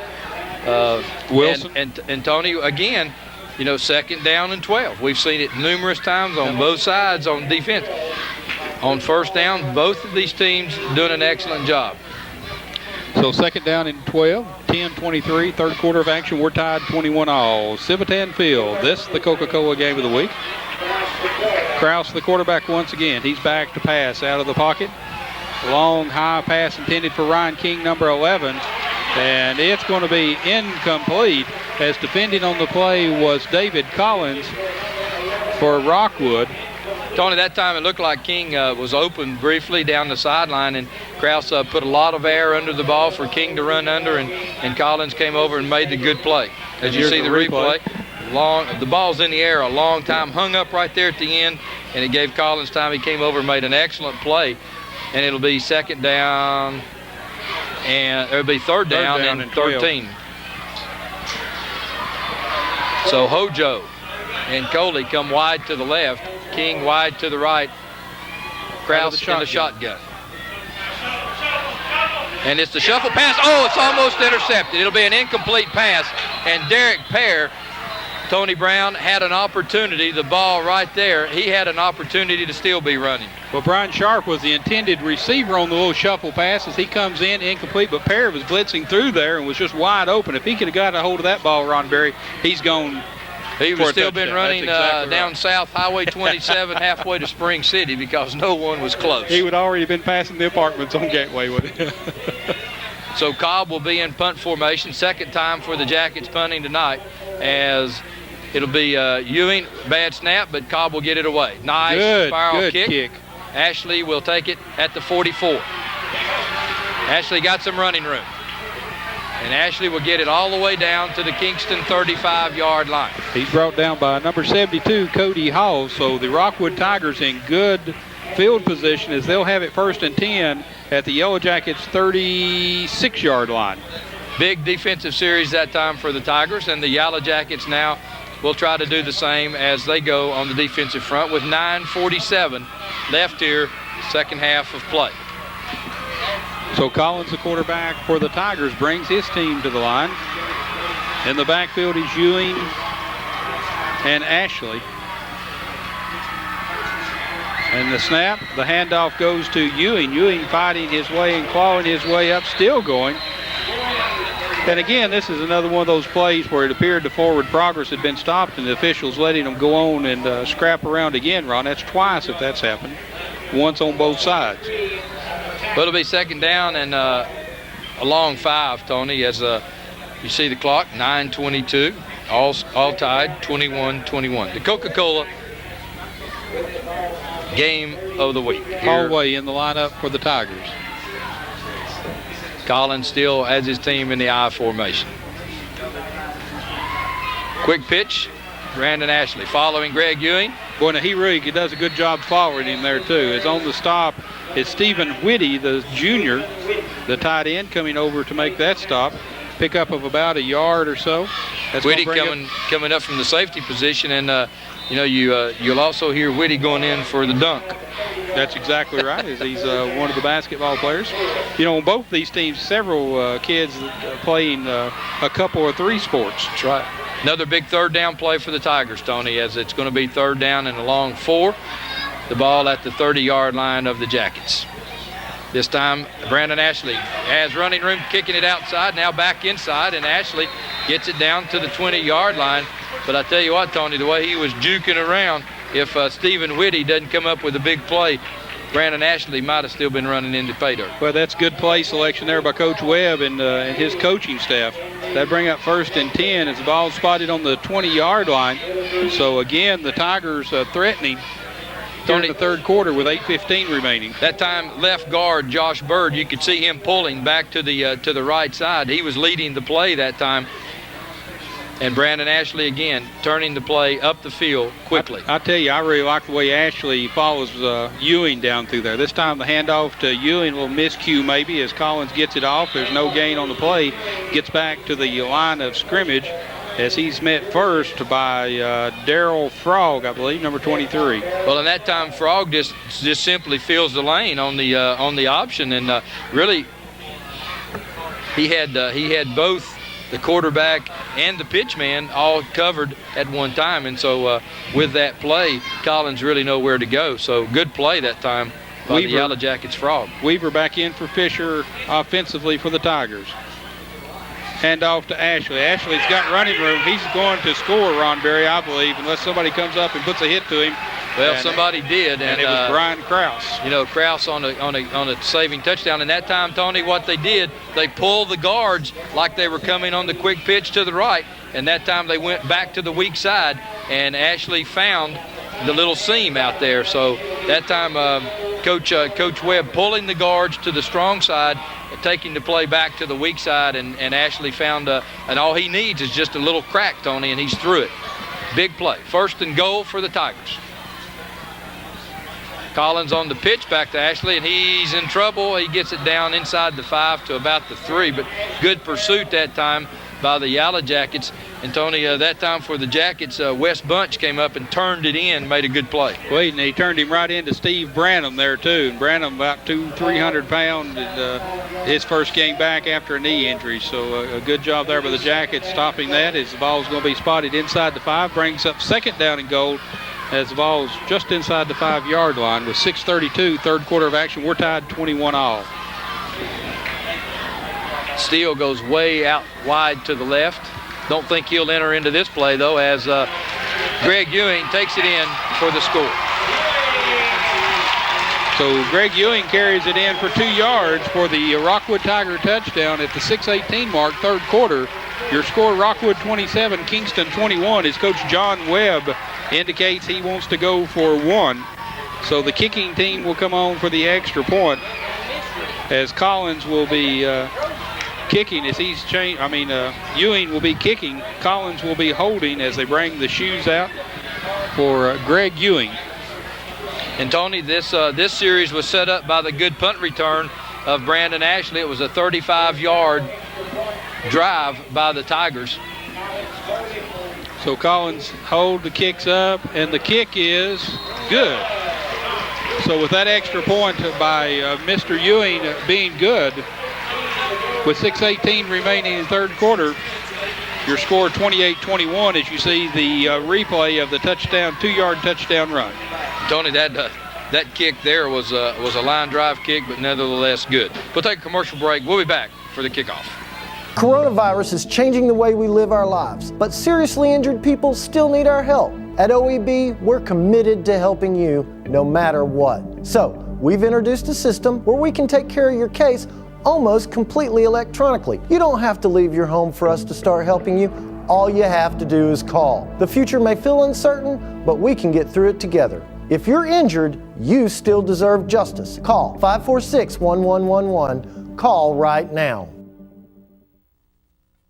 Silvertan Field, 6:18 left. The Tigers have regained the lead 28-21. Greg Ewing with a kickoff, kicks it high, and coming down at the 11-yard line will be Ryan King. King looking for a spot. He's got it. He's in the open, and he'll get it out to about the Yellow Jacket 38-yard line, where a flag is thrown. Well, that's awful late. The Yellow flag. Jackets look like it's going to be against the Tigers. Maybe some jawing going on right now. That's awful late. That may be a personal foul or unsportsmanlike conduct. And they flagged the Tigers. So I would guess that they're probably a little bit of talking. Well, that's unsportsmanlike conduct is the call. So that'll be 15 yards, and that'll. Coach John Webb trying to find out who it is. He wants to know who it is so he can have a little word with them, and he'll show them what unsportsmanlike conduct is like. Oh man! Well, the heat of battle here. Sometimes you have things like that. But, you know, Ron, not been a whole lot of penalties in this ballgame. No, there haven't, and that's another sign, Tony, of a good football team when you make these consistent drives. And now the Tigers had a 35-yard drive, Tony, for their touchdown, and here the Yellow Jackets started on the 46-yard line. So Kingston will have it on the 46, 6:10 remaining 3rd quarter. Rockwood leading 28-21. So Krause with a single running back, and he gives it to Sharp, and Sharp is hit. Oh, and he's hit hard. And good job there by the Rockwood Tigers. And Coach Gibson really having the Tigers lined up in the right position that time. As Kevin Fisher. McElhaney is there as well. And I tell you, Coach Gibson been in these kind of battles a number of times over his coaching career. This is just another ball game to him. He's walking those sidelines down there just calm and cool and collected. And Tony, once again, we find a 2nd and 12 all night long. Both of these teams defensive. Kraus looking. Now he's looking down the field to Hojo, and it's tipped. It's intercepted. Brandon Ashley, and he's got a lot of running room out in front. Ashley will go down to the 25-yard line. Let's see if they say he's down. He's down. They're going to mark it at the 26-yard line, and they say he's down, so a big break. And Ashley, Brandon Ashley is up limping, but I guarantee you, Tony, unless it's a broken ankle or something, he'll be back. Looks like it may be a cramp or something, because I noticed when he crossed the 50-yard line here, he kind of changed like a hop jump, and he got a cramp about that time. Marshall Coley is the one that brought him down. So the Tigers now will set back up offensively at the 26-yard line, as you see the replay, as Ashley just sitting back waiting, and you can see him right there, Tony, as you mentioned. Right at the 50-yard line is where it happened. A lot of movement on the Kingston line there as Greg Ewing gets the ball. And he's brought down by Luke McAmus. No flags down, Tony. Awful quick play then. Maybe Rockwood is trying to catch Kingston out of sequence there just a little bit. So that brings up a 2nd down and about 7 with 5 minutes to go, 3rd quarter. Rockwood leading 28-21. And Tony, no one yet been able to go out by 2 scores. So a big possession here as the Tigers now have Derek Pear in the slot. Look for a quick pitch to, there it is, to Greg Ewing, and Ewing still on his feet, and a flag. And that looks like perhaps it's going to go against the Tigers, as it was thrown right at a lineman there, Tony, and a Kingston player still on his back. Darryl Frog is down. Is that where the yes, so look for a clip right there. Look for a clip there, because he went down. As you notice, the medical team from Kingston coming out, and there's Mr. Eddie Lovin. They've borrowed from the UT training staff. And that time, Tony, they line up in the same formation as they had for a couple of the other short plays. As you see, Pear going out and getting the block. There you saw Frog on the ground and Ewing on down the field. So what they're doing is they're just lining up in the slot, adding another blocker out in the front. Quick pitch, everybody's coming. The guards are pulling, getting as many blockers out in front as you see Frog on the ground. And that's a cramp as they're attending him with feet in the air and pushing back to the neck. Well, let's take a quick 30-second commercial break. We'll be right back. At OEB, we're committed to helping people who get injured. With the outbreak of the coronavirus, we understand you might be afraid to leave your home to get legal help. We want you to know that at OEB, we can get you your help by just picking up the phone. We can take care of almost every aspect of your case electronically, so you don't have to leave your house. The future may feel uncertain, but we can get through it together. Injured? You still deserve justice. Call 546-1111. Call today. And Tony Brown, through my Roan Eye Center contacts, I can tell you that he's okay. Well, that's good. I'm going to go get me some of those contacts so I can see a little better. So Darryl Frog helped off the field, and the officials wind the clock now. We're ready to get play underway. With the penalty assessed at 2nd down and 15, Tony.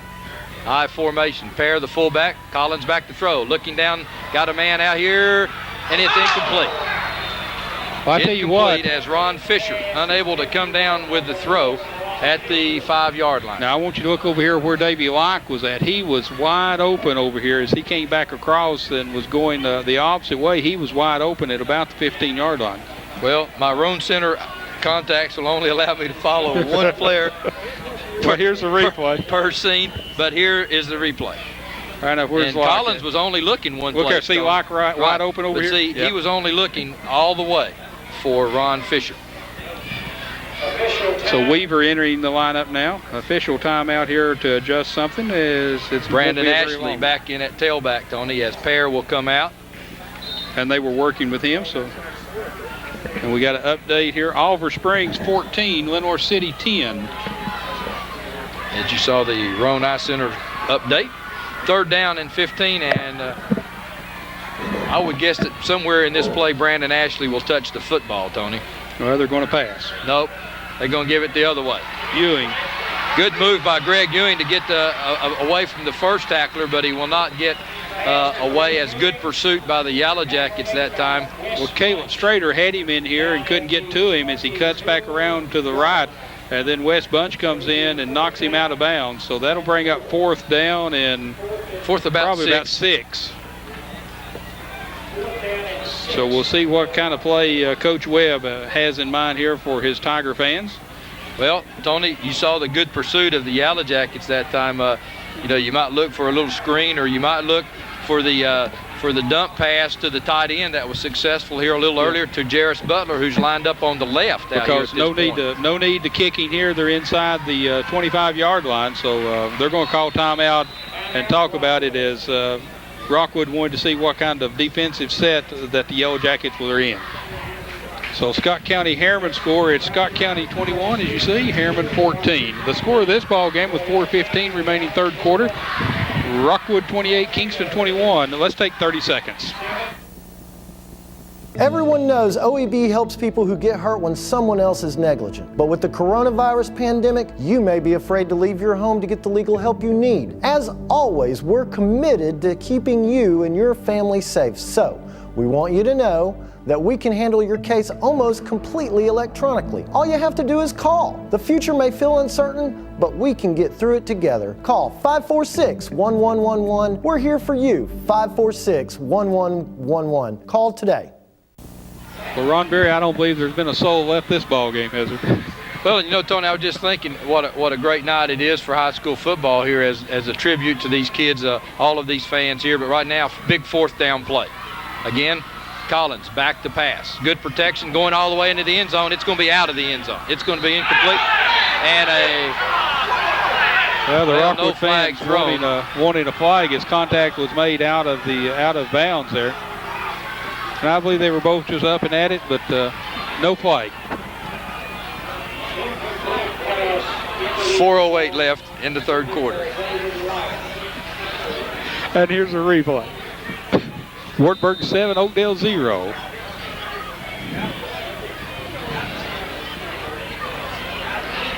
And the push at the end of the play out of the end zone.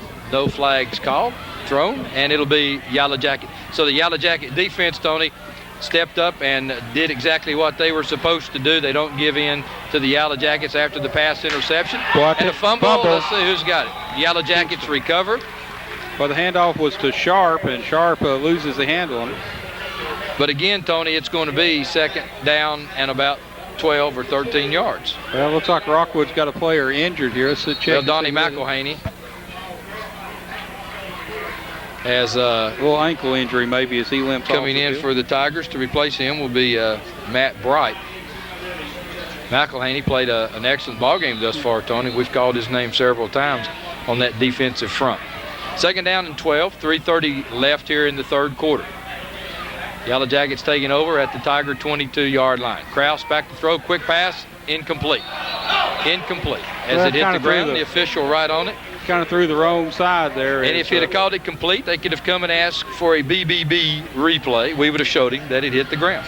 So Marshall Coley, the intended receiver, kind of threw the wrong side to him as Coley was split left and King was right. So that's going to bring up 3rd down and about 11 for the Jackets. And again, we've had 3rd and 11 several times. Watch him to try to hit on a little crossing pattern, and there he is. He's out there open and a little high. But again, Ryan King. And Tony, I tell you what, this young man really can run the pass routes. He finds the seam, got wide open, and just unable to complete it. But another good play by Ryan King. They'll work those eventually, and they'll connect. So 3rd time for Kingston to punt the ball away. It will be Cobb back to punt as he'll field the ball at the 6-yard line. Greg Ewing with an equipment repair on his helmet. And now Greg says, I'm okay. Now Greg Ewing coming up to the line, so the Tigers are going to put a rush on and leave Brandon Ashley as the only receiver back. So Ewing coming up at the outside, he's going to try to block this punt. I don't know if anybody's seen that, but yeah, there they pick him up there. So the kick is off, and a dandy. What a punt. It drives all the way back to the 33-yard line as Brandon Ashley, and he goes down. Well, that's going to be problems there. Well, there's a flag down, and Ashley got caught that time. He thought there was a late hit, got up, and just lost his focus, and probably going to get 13. And the Yellow Jackets, Tony, are going to come out of what I was fixing to say. The Tigers would have excellent field position. Instead, the Yellow Jackets are going to end up with great. But that was a tremendous punt by Mr. Cobb. Well, now Ashley needs to get his composure here, or he's going to be in trouble, and that's what Coach Webb's telling him over here right now, because the Tigers can't lose him. Here's the replay, Ron, and what a high, long kick. Well, Tony, as you see this at the end of the play, right there, now both teams are penalized. There you see the join and the hit. Now, the official probably did a good job there. He's called both of the players, so it's going to be right there. 1st and 10 Tigers at the 40-yard line. But again, you can't risk acting like that this late in the ball game. 3:01, 15 yards there. It's huge. Okay, now the Tigers got 2 players down over here, it appears, with cramps, as the medical team and several working around a couple of players on the sideline for the Tigers as Collins, the quarterback, brings his team to the line. 1st and 10. Kingston switching. Well, Kingston in an 8-man line, Tony, yeah. and Ashley gets outside, cuts it back in, and he's going to be hit as Wes Bunch comes in, and Luke McAmis come in on the stop. He's hit first by Wesley Bunch, number 42. 2:45 remaining third quarter. Be 2nd down and 8. Rockwood leading 28-21. This is the Coca-Cola Game of the Week, a live production of BBB Communications, brought to you via the Comcast Cablevision system. Yellow Jackets, Tony, right now are just lining up and really coming with everything they've got. There's 1, 2, 3, 4, 5, 6, 7, 8 men in the up zone there, and Ashley weaving his way, and he's going to get across the 45 to about the 46-yard line. Luke McAmis on the tackle for the Yellow Jackets. Clock running, and it's going to bring up about 3rd down and a long 4 probably. So a big 3rd down play. The clock running, though, and now we're going to have a timeout. Official timeout. Let's see. I don't know what they're looking for here. Maybe they're just tired. Well, now they're going to run. They're going to wind it up. So at the 2-minute mark, it's going to be 3rd down and a long 4 for the Tigers. The ball at their own 46-yard line. Mike Locke entering the lineup for the Tigers. We'll see if Coach John Webb elects to stay on the ground here, where they've had pretty good success. Again, 8 people lined up here for the Jackets, and he'll try the little floater, and it's incomplete. Oh, I'll tell you what, just over the fingertips there. Well, Jarris Butler had position again, and that's the one we thought, Tony, perhaps they'd go to on the 4th down play. They go to it here on 3rd down. Butler unable to do it, and David Collins, for the first time tonight, will go into punt formation for the Tigers. I tell you what, he went up awful high. I thought he was about to come down with that ball. He did everything he could do to try to come down with it. Again, like you said, he was wide open in there. Good play selection by the Tigers. Collins on the punt. It's a high punt that'll go off the side of his foot. How's it going to hit? It takes a Rockwood bounce, and it'll be down at the 24-yard line of the Yellow Jackets. So with 1:26 third quarter, Rockwood leads 28-21. Let's take a quick 30 seconds. The coronavirus is changing the way we live our lives, but seriously injured people still need our help. At OEB, we're committed to helping you no matter what. So, we've introduced a system where we can take care of your case almost completely electronically. You don't have to leave your home for us to start helping you. All you have to do is call. The future may feel uncertain, but we can get through it together. If you're injured, you still deserve justice. Call 546-1111. Call right now. Back to live action here at Civitan Field. 1:26, third quarter, 28-21, as Kingston's called for illegal motion as the ball is snapped. So the officials will mark off a 5-yard infraction against them. Hojo entering the lineup for the Jackets, brings up 1st down and 15. Tony, and of all the scoring done in the first half, both defenses now really stiffening up a little bit, as Plemons in at quarterback now. Where's Kraus? He must be out. Plemons looking down the field. He's hit as he throws, and it's incomplete. Big play that time, as Plemons was hit by Tuggle, and Tuggle looks like he's coming up with a cramp. Well, Tuggle did a good job then. Again, we've mentioned him a couple of times too, Ron. He's got a little cramp trying to run it off, and he does.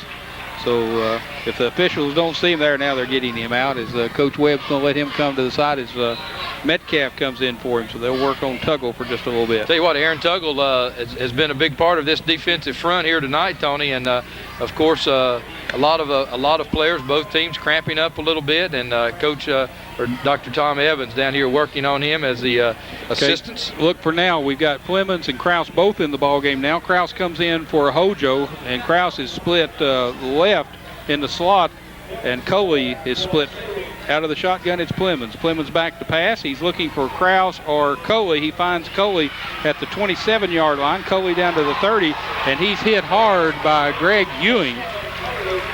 Well, Steele had him set up, and Ewing put the final touch to it, and it's going to be a third down and about 2, Tony. Pretty good play selection out of the shotgun as we have the replay, Ron, and you can call it.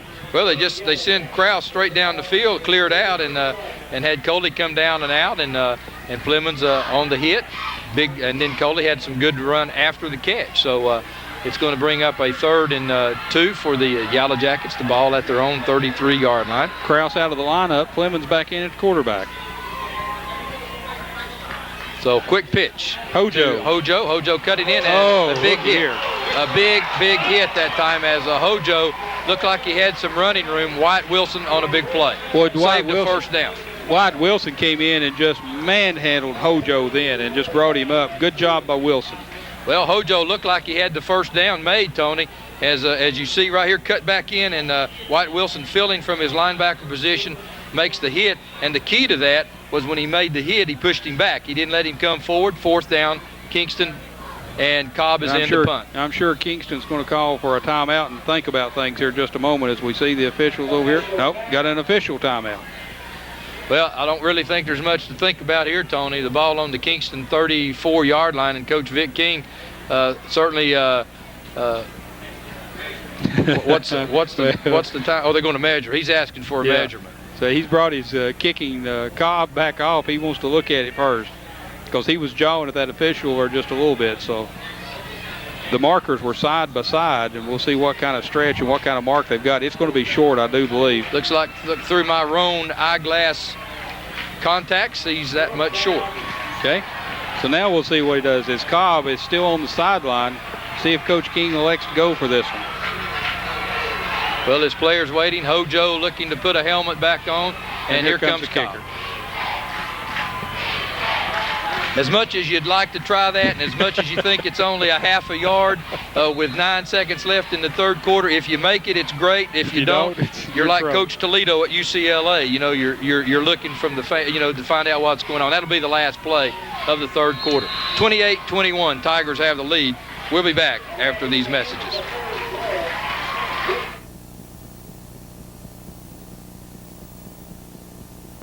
At OEB, we're committed to helping people who get injured. With the outbreak of the coronavirus, we understand you might be afraid to leave your home to get legal help. We want you to know that at OEB, we can get you your help by just picking up the phone. We can take care of almost every aspect of your case electronically, so you don't have to leave your house. The future may feel uncertain, but we can get through it together. Injured? You still deserve justice. Call 546-1111. Call today.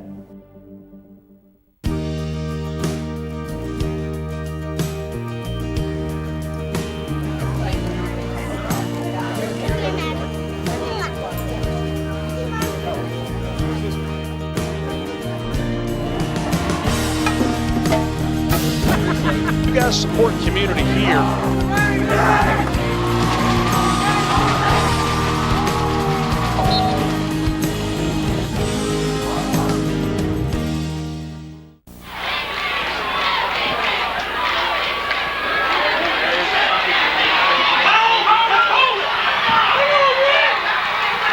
Now, did you see the fake punt? They were talking about it right there, Ron Berry, as they came back around, and Coach King pulled some things in, and they had a little trick play in there. It pays off for Kingston.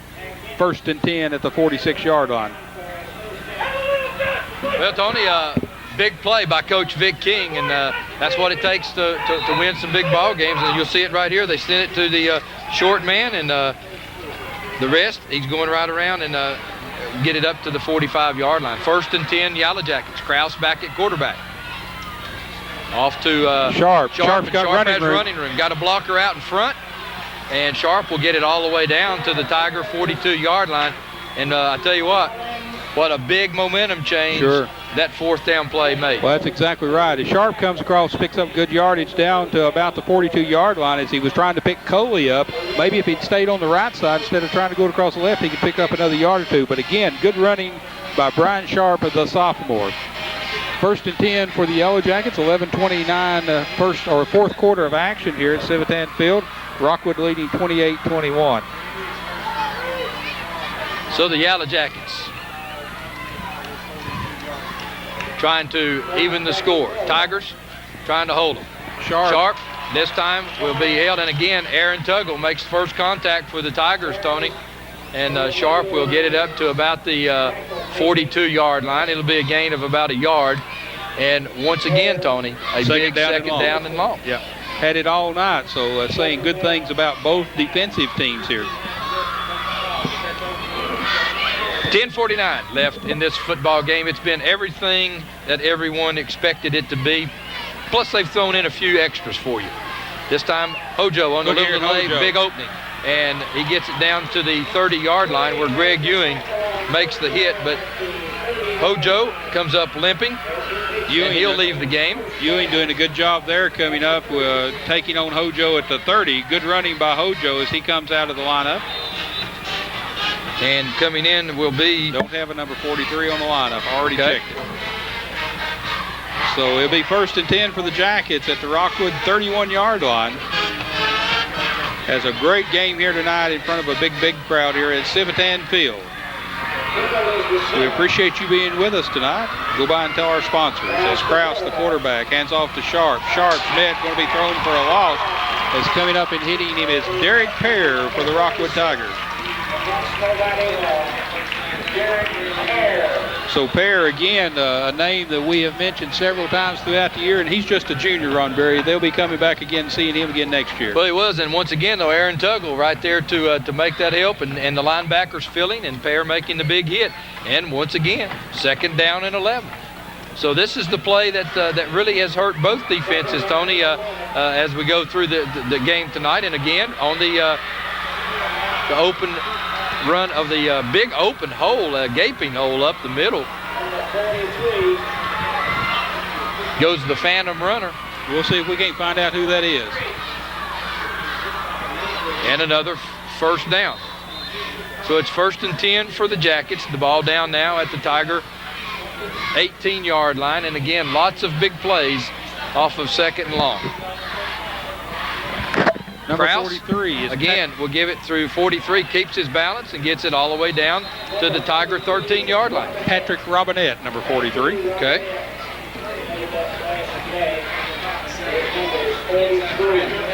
So Robinette on 2 big plays there for the Jackets. And Tony, this is after a depleted running core. Now this is after Marshall is out. This is after Hojo is out. You know, you've already brought Sharp in, so now Robinette coming in doing a good job. Split backfield. Krause back to throw. Looking in the corner, knocked down. Oh, good job. Reuben Reynolds. Reynolds has got that height there. It looks like he was trying to dunk the basketball then.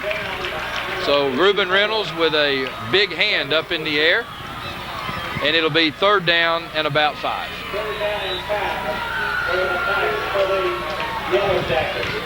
And here's a replay. You see Krause under center, back to pass. There Look it at is. Reynolds. Left hand. Good camera work, guys, as he saw the big left hand of Reuben Reynolds. Now, look for King on a corner flag route, as this time they're going to give it Sharp. to Sharp instead. Sharp tried to put the stiff arm on Fisher, but Fisher comes in, and he's the dominant defensive player on this particular play. He brings Sharp down. That's going to bring up 4th down after a gain of about a yard, and we're going to call it 4th and 4. Well, I would Closer guess to 5. Coach King is going to go for sure here now as you're down 7 with 8:19 left, and the way the game has gone, Tony. I'm sure Kofer is good from here, but big down.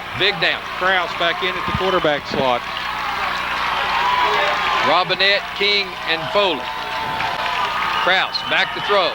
Looking, being pursued. Still loose, and he's down. Derek, the first Tiger there. Aaron Tuggle finishes him off. What a game Aaron Tuggle's played. Tuggle has done a great job, Ron, as they contained Brian Krause then. He was looking to the left side all the way. He couldn't find anybody. Good coverage by the Rockwood Tigers. If we can catch a replay on this. Okay, the Tigers are going to take over 1st and 10. The ball is going to be at about the 18-yard line. So, Tony, there's 7. And here's a replay. As you see Krause. There's Pear. He can't bring him down. He slows him down, though, and watch Tuggle. Boom. Wraps him up. And I believe Krause is hurting just a little bit. There's a little bit of late push. The official looks and tells everybody to calm down just a little bit. So Rockwood will take over after the 4th down conversion is no good by the Yellow Jackets. It'll be 1st down and 10 for the Rockwood Tigers. And they'll have the ball at about the, 17-yard line, I think, Tony, or something. So it's going to be 1st down. Collins has Brandon Ashley at the tailback in the I formation. He'll give it to Ewing. Ewing cutting up and will get across the 20. Caleb we'll Strader get it down to about the 22-yard line. Strader comes in, makes the stop for the Jackets. The clock running, though, Tony, with 7:35 left in the ball game. Well, I tell you what a great ball game this has been, Ron Berry. I'm telling you what, the fans are all excited. The cheerleaders getting them cranked up. Just like everyone said, when you play ball in Roane County and you've got Rockwood, Harriman, and Kingston playing against each other, that's the reason we do it. That's the reason we come here on Friday nights.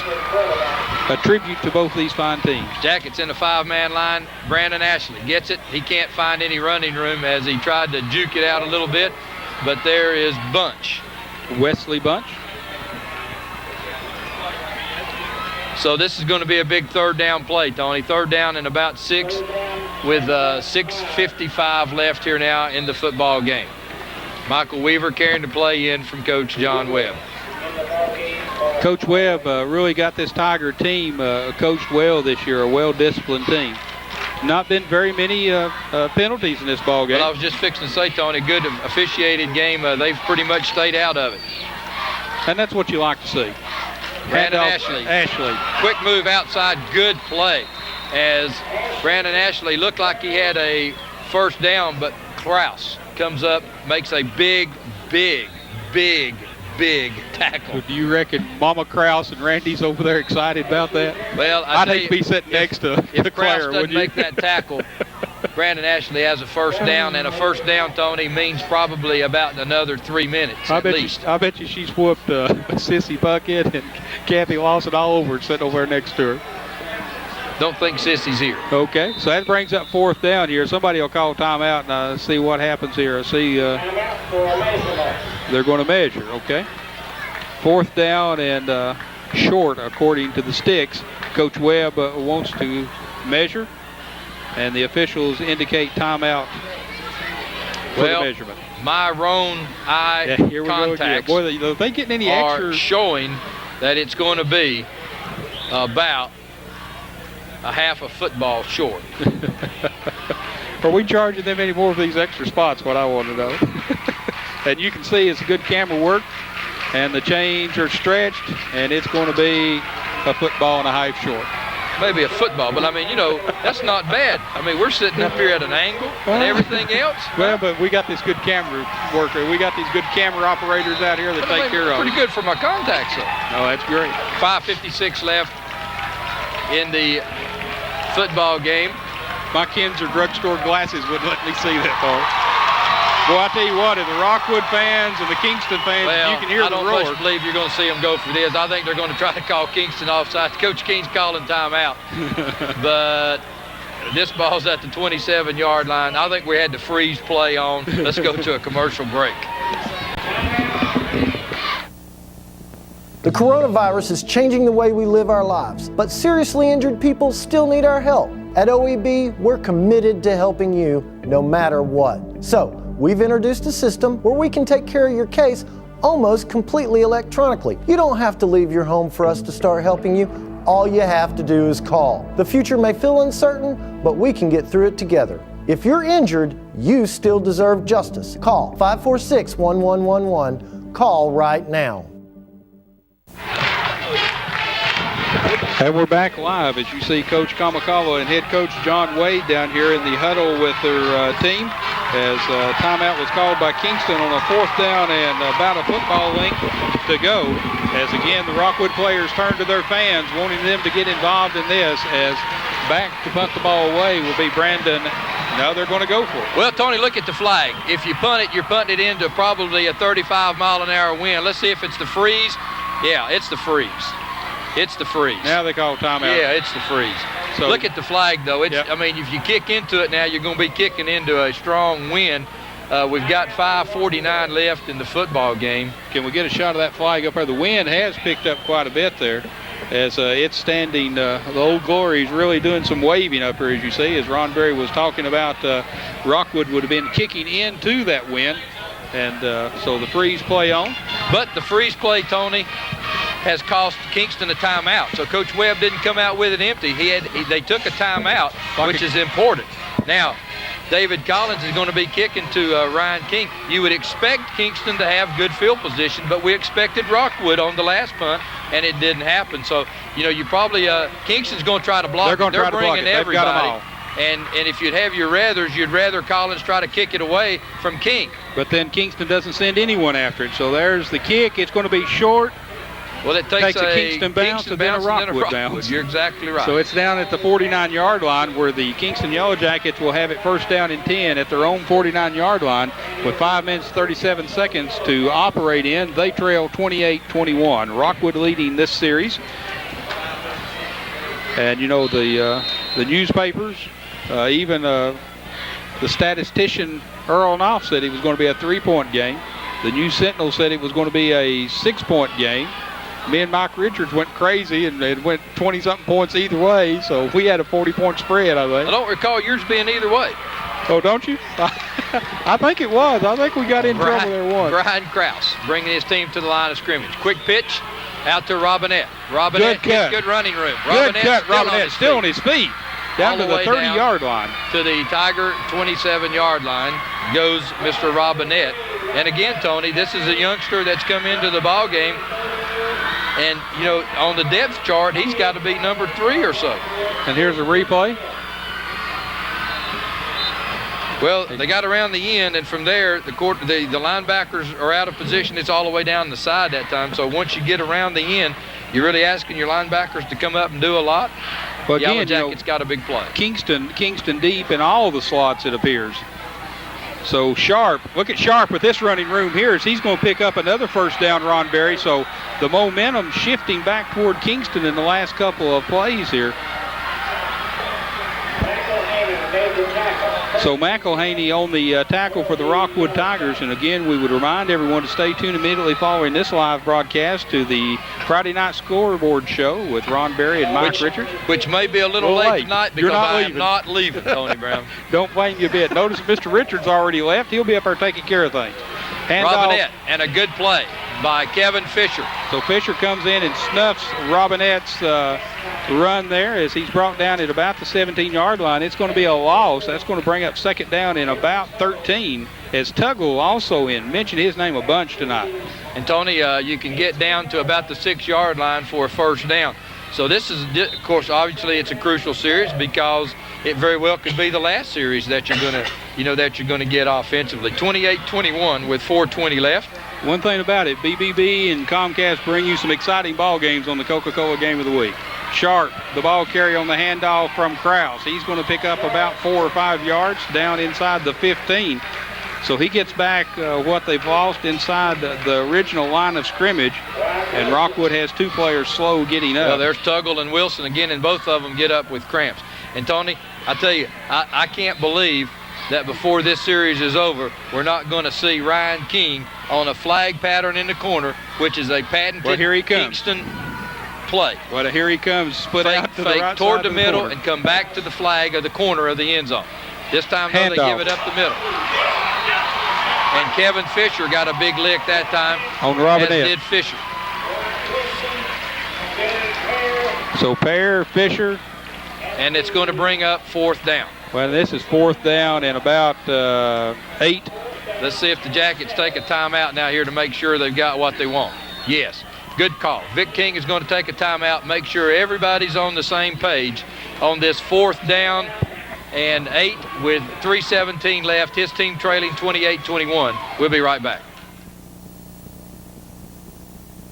At OEB, we're committed to helping people who get injured. With the outbreak of the coronavirus, we understand you might be afraid to leave your home to get legal help. We want you to know that at OEB, we can get you your help by just picking up the phone. We can take care of almost every aspect of your case electronically, so you don't have to leave your house. The future may feel uncertain, but we can get through it together. Injured? You still deserve justice. Call 546-1111. Call today. Scanlon Lumber Company, been with us on the Game of the Week since the start. If Who I'm not helps you familiar. deal? Scanlon's, that's 3 locations to serve you: Rockwood, Harriman, and Kingston. Well, Tony, thus far this football season, this is the most important huddle that Coach Vic King and Coach John Webb have been in. Coach Vic King needing a big 8-yard play out of his team. Coach Hoot Gibson walking off the field, been doing it for more years than most people can remember, has told his football team what to do. All right, now look here. Clemens at quarterback. Trips wide to the left. Clemens back, and here comes Fisher. Fisher on the run, and the ball's in the air. It's knocked down and touchdown! Brian Krause! Goodness gracious, what a play there. Well, Tony Brown. It was up for grabs. Both teams. That's right. Both teams doing exactly what you want them to do. Kevin Fisher all over Clemens. Clemens does what you want him to do on 4th down. You got to throw it in the end zone. The Rockwood Tigers had 3 people Here's there. The replay. Here's Look here. Fisher. There's the hit. Now the Look ball's here. in the air. 1, 2, 3. It's tipped, and guess who's there? Brian Krause. Guys, I'm telling you what a ball game. 3:09 remaining. Rockwood leading 28-27. The extra point attempt, and there's going to be timeout. Kingston, as they're going to talk about it. Is he going to go for 2? Well, is he going for the tie? You got to go for the tie here. Either there's not enough men on Something's the field, wrong. Tony. Either there's not enough men on the field, or Coach Vic King's his mind's running right now. Or he's making Rockwood think. But I think there was probably 10 men on the field. Replay. Let's look again. But now watch. Kevin Fisher coming from the left side will be all over Look here. Clemens. Dylan Clemens runs back. He throws it because Fisher's fixing to hit him. It's short. There's a man tipping it at the 5. How important is that tip drill during the week? Well, and Tony, it goes from the 5-yard line into the end zone. To about 1 or 2 yards in the end zone is what it does. I mean, it doesn't. And if we can play that again, let's have one more look, because let's that's get the kick tip here of first. all tips. All right, let's get the kick, and then we'll go back and give him time to rewind it here. As Dylan Clemens, the quarterback on that last touchdown play to Krause, will be the holder. Kofer, the kicker. A big, big kick as the kicking game. I guarantee you that Mr. Rivers is watching over here right now. The snap, the kick, it's up. Good. It's good. We're tied. 3:09 remaining in this ball game in regulation. We're tied at 28-all. And Brad, if you've got the replay there, we're wanting to see it one more time if we could, sir. And he says, hang on just a minute. Listen to the crowd as you see the congratulations going over to the other side, and here comes the replay. Now, Tony, watch where this ball is tipped, Tony, and watch how far it goes in the air. And guess who's there? As Mr. Krause. Now, it's going to be tipped right there at the 6-yard line. Good job, Brian Krause. All the way in. And look at Marshall Coley coming over here, doing a little officiating there. We're going to run it back here one more time. Brian Krause on the reception. Now slow it there. We go. Boy, what 1, camera 2. work is Good this? job, guys. Look at Krause leaning, falling. I've got the ball. Touchdown. Good job in the truck. I'm telling you what. Good job, guys. And now we're going back to live action as both these teams playing great tonight. The fans, you can hear them in the background, ladies and gentlemen. Well, I can't wait to hear the call-in show tonight. This is the kind of ball game you hate for anybody to now, lose. what kind of kick we got now? Well, they're going to go ahead and kick it and try to get it through here, and it's a good job by Ashley, and he's kicked it into the end zone, and he's got to bring it out now. Yeah, he had touched it. So Ashley trying to get a seam, and here he comes. And Ashley is going to be hit at the 28-yard line. Good job there. After he fumbled the ball just a little bit, he has enough thought about him to come back up and make a good return there, Ron. Tony, still 2:56 left. Do you recall how many times teams have scored tonight in less than 2 minutes and 56 seconds? Several, hadn't there? Several. So a lot of time left here. The Yellow Jacket defense versus the Rockwood offense. Ewing and Brandon Ashley in the I formation. Collins gives it to Ashley. Ashley finding running room over the middle. Ashley sidestepping, twisting, and he'll get it out to the 42-yard line, 1st and 10. And again, Wesley Bunch on the stop. A good job there running by the Rockwood. Ashley coming out as, again, Tony, he's probably run for 400 all-purpose yards tonight. He's still limping just a little bit. So that means that Derek Pear will probably go in at fullback, and you'll trade tailback. You'll pick up Greg Ewing. Not a bad runner. He's only had a 95-yard kickoff return and a number of yards on the ground. And that's exactly what happens, as you've called it correctly. Collins. Looking for the dump pass, and it's incomplete again. And that pass has been there repeatedly tonight, Tony, as Butler unable to come down with it, but it's been there. That's the 3rd time tonight, and it's been there every time. Well, good play selection there, being defended by Stephen Whitty. Had number 9 on number 9 then. 2:43 as you see the inserted clock in your left-hand corner of your TV screen. 4th quarter here at Civitan Field. We're tied 28-all. Rockwood and Kingston. What a ball game this has been. Well, 2nd down and 10 now, so the Tigers under the 7-man front of the Tigers, of the Jackets. Quick pitch, and it's incomplete as they try to hit it out to Mike Like on the screen. Yellow Jackets in pretty good shape out there as Robinette was in the vicinity, as long with Frog and Fisher out to block. Did you see who was rushing in there? Great old big number 75, Landis Witherspoon. He was coming up, had them hands up every which way, just a junior. Yellow Jackets, I think, Tony, have 1 timeout left. And the Tigers, if they throw it here and it's incomplete, stops the clock. You still got a lot of time left in this football game. 3rd down 10, 2:37 remaining. That's a long time, as you said a while ago. A lot of scoring and a whole lot less than that. Collins, the quarterback for the Tigers. Pass. Again, the other side to Reuben Reynolds, and the big man gets first down. And it's a 1st down. It's a 1st down for the Tigers as Reuben Reynolds, Tony, the big, rugged tight end that time, makes the catch and rumbles his way to a Tiger 1st down. They'll probably want to call a timeout to check it. Well, they're going to measure. But that's a 1st down. Yeah, you can tell from here it's a 1st down. Frog and Bunch on the stop then. That official is not wearing Roan Eye Center glasses. What this does too, Ron, it gives both teams, they both would have liked to have had a timeout, so they get them a little break here as Frog goes over and talks to Coach King. And on the Rockwood side, as we see... and there you see, ladies and gentlemen, talking. What those good eyes can do for you. 1st down, right at the end of the football. Now, Tony, if the Tigers, they need to be getting a play ready because, they need some time now to, I think they have at least 2 timeouts left, Kingston with 1. Well, Bowling was over here talking to Coach Webb, and I'm sure they sent the play in pretty quick there and getting it ready as Collins brings his team, gives it the call. 1st and 10, 2:10 remaining. Now, is the kicking game huge or what? Oh, big time right here, too. Now what's wrong? The officials step in, timeout, equipment adjustment on Kingston as they look across the way there. Somebody's shoulder pads have become unharnessed. I think that's, is that 74? That's Cantrell, Travis Cantrell, I think.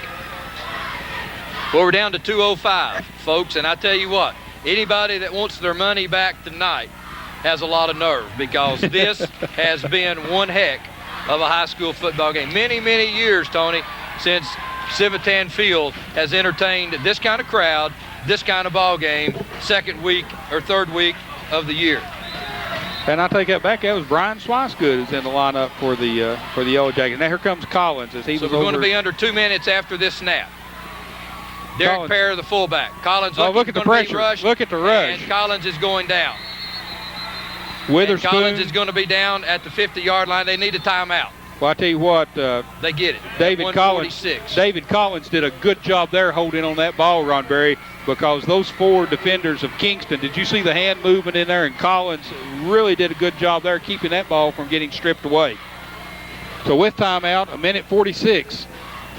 All right, let's get a replay, they say, just of what we were talking about. Well, here's Collins now. He's under center, takes the snap. Comes back. Look at Witherspoon. There's Witherspoon. There's Cody Hall. Now look here. Watch him grabbing and nugging at the ball. But again, they're not blowing the whistle. There they blow the whistle. Now, Tony, with 1:46 left, obviously the strength of the Tigers is the running game. So from the Yellow Jacket side of the ball, you're going to line up about 8 people and really bring them and try to do just what they did.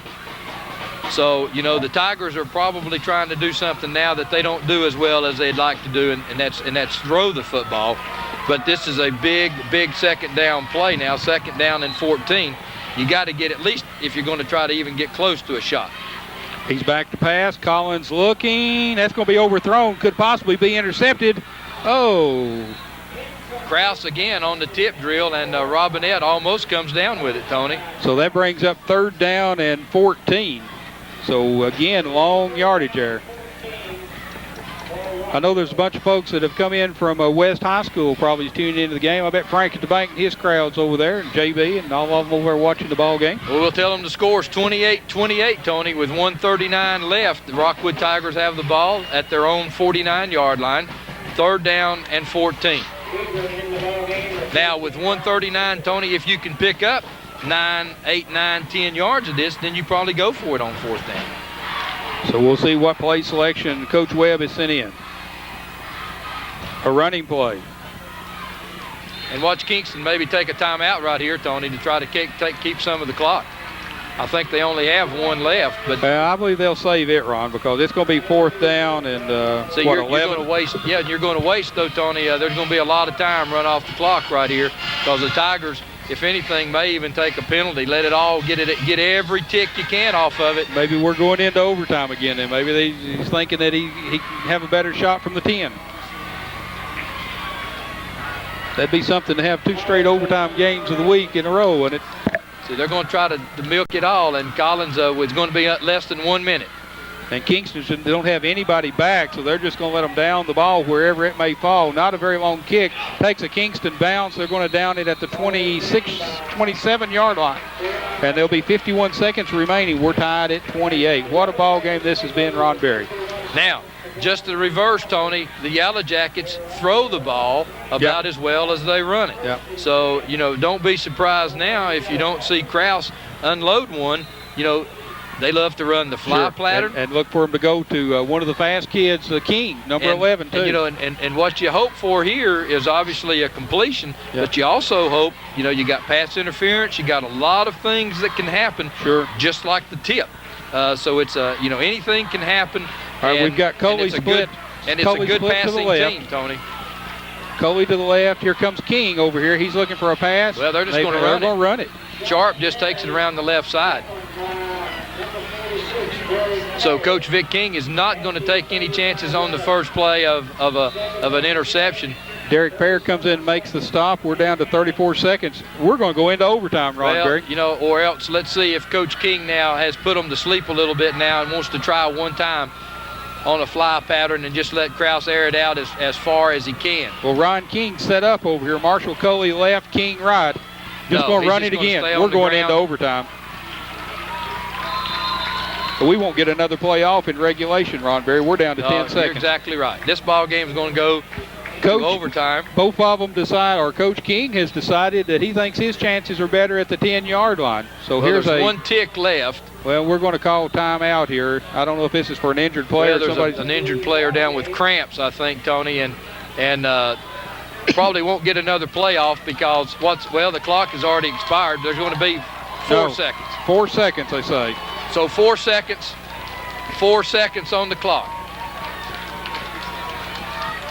So you're going to have to let it run all the way down from 59. So you're going to have to let it run all the way down. So they're going to get a little break. Let's check and see who's injured over here.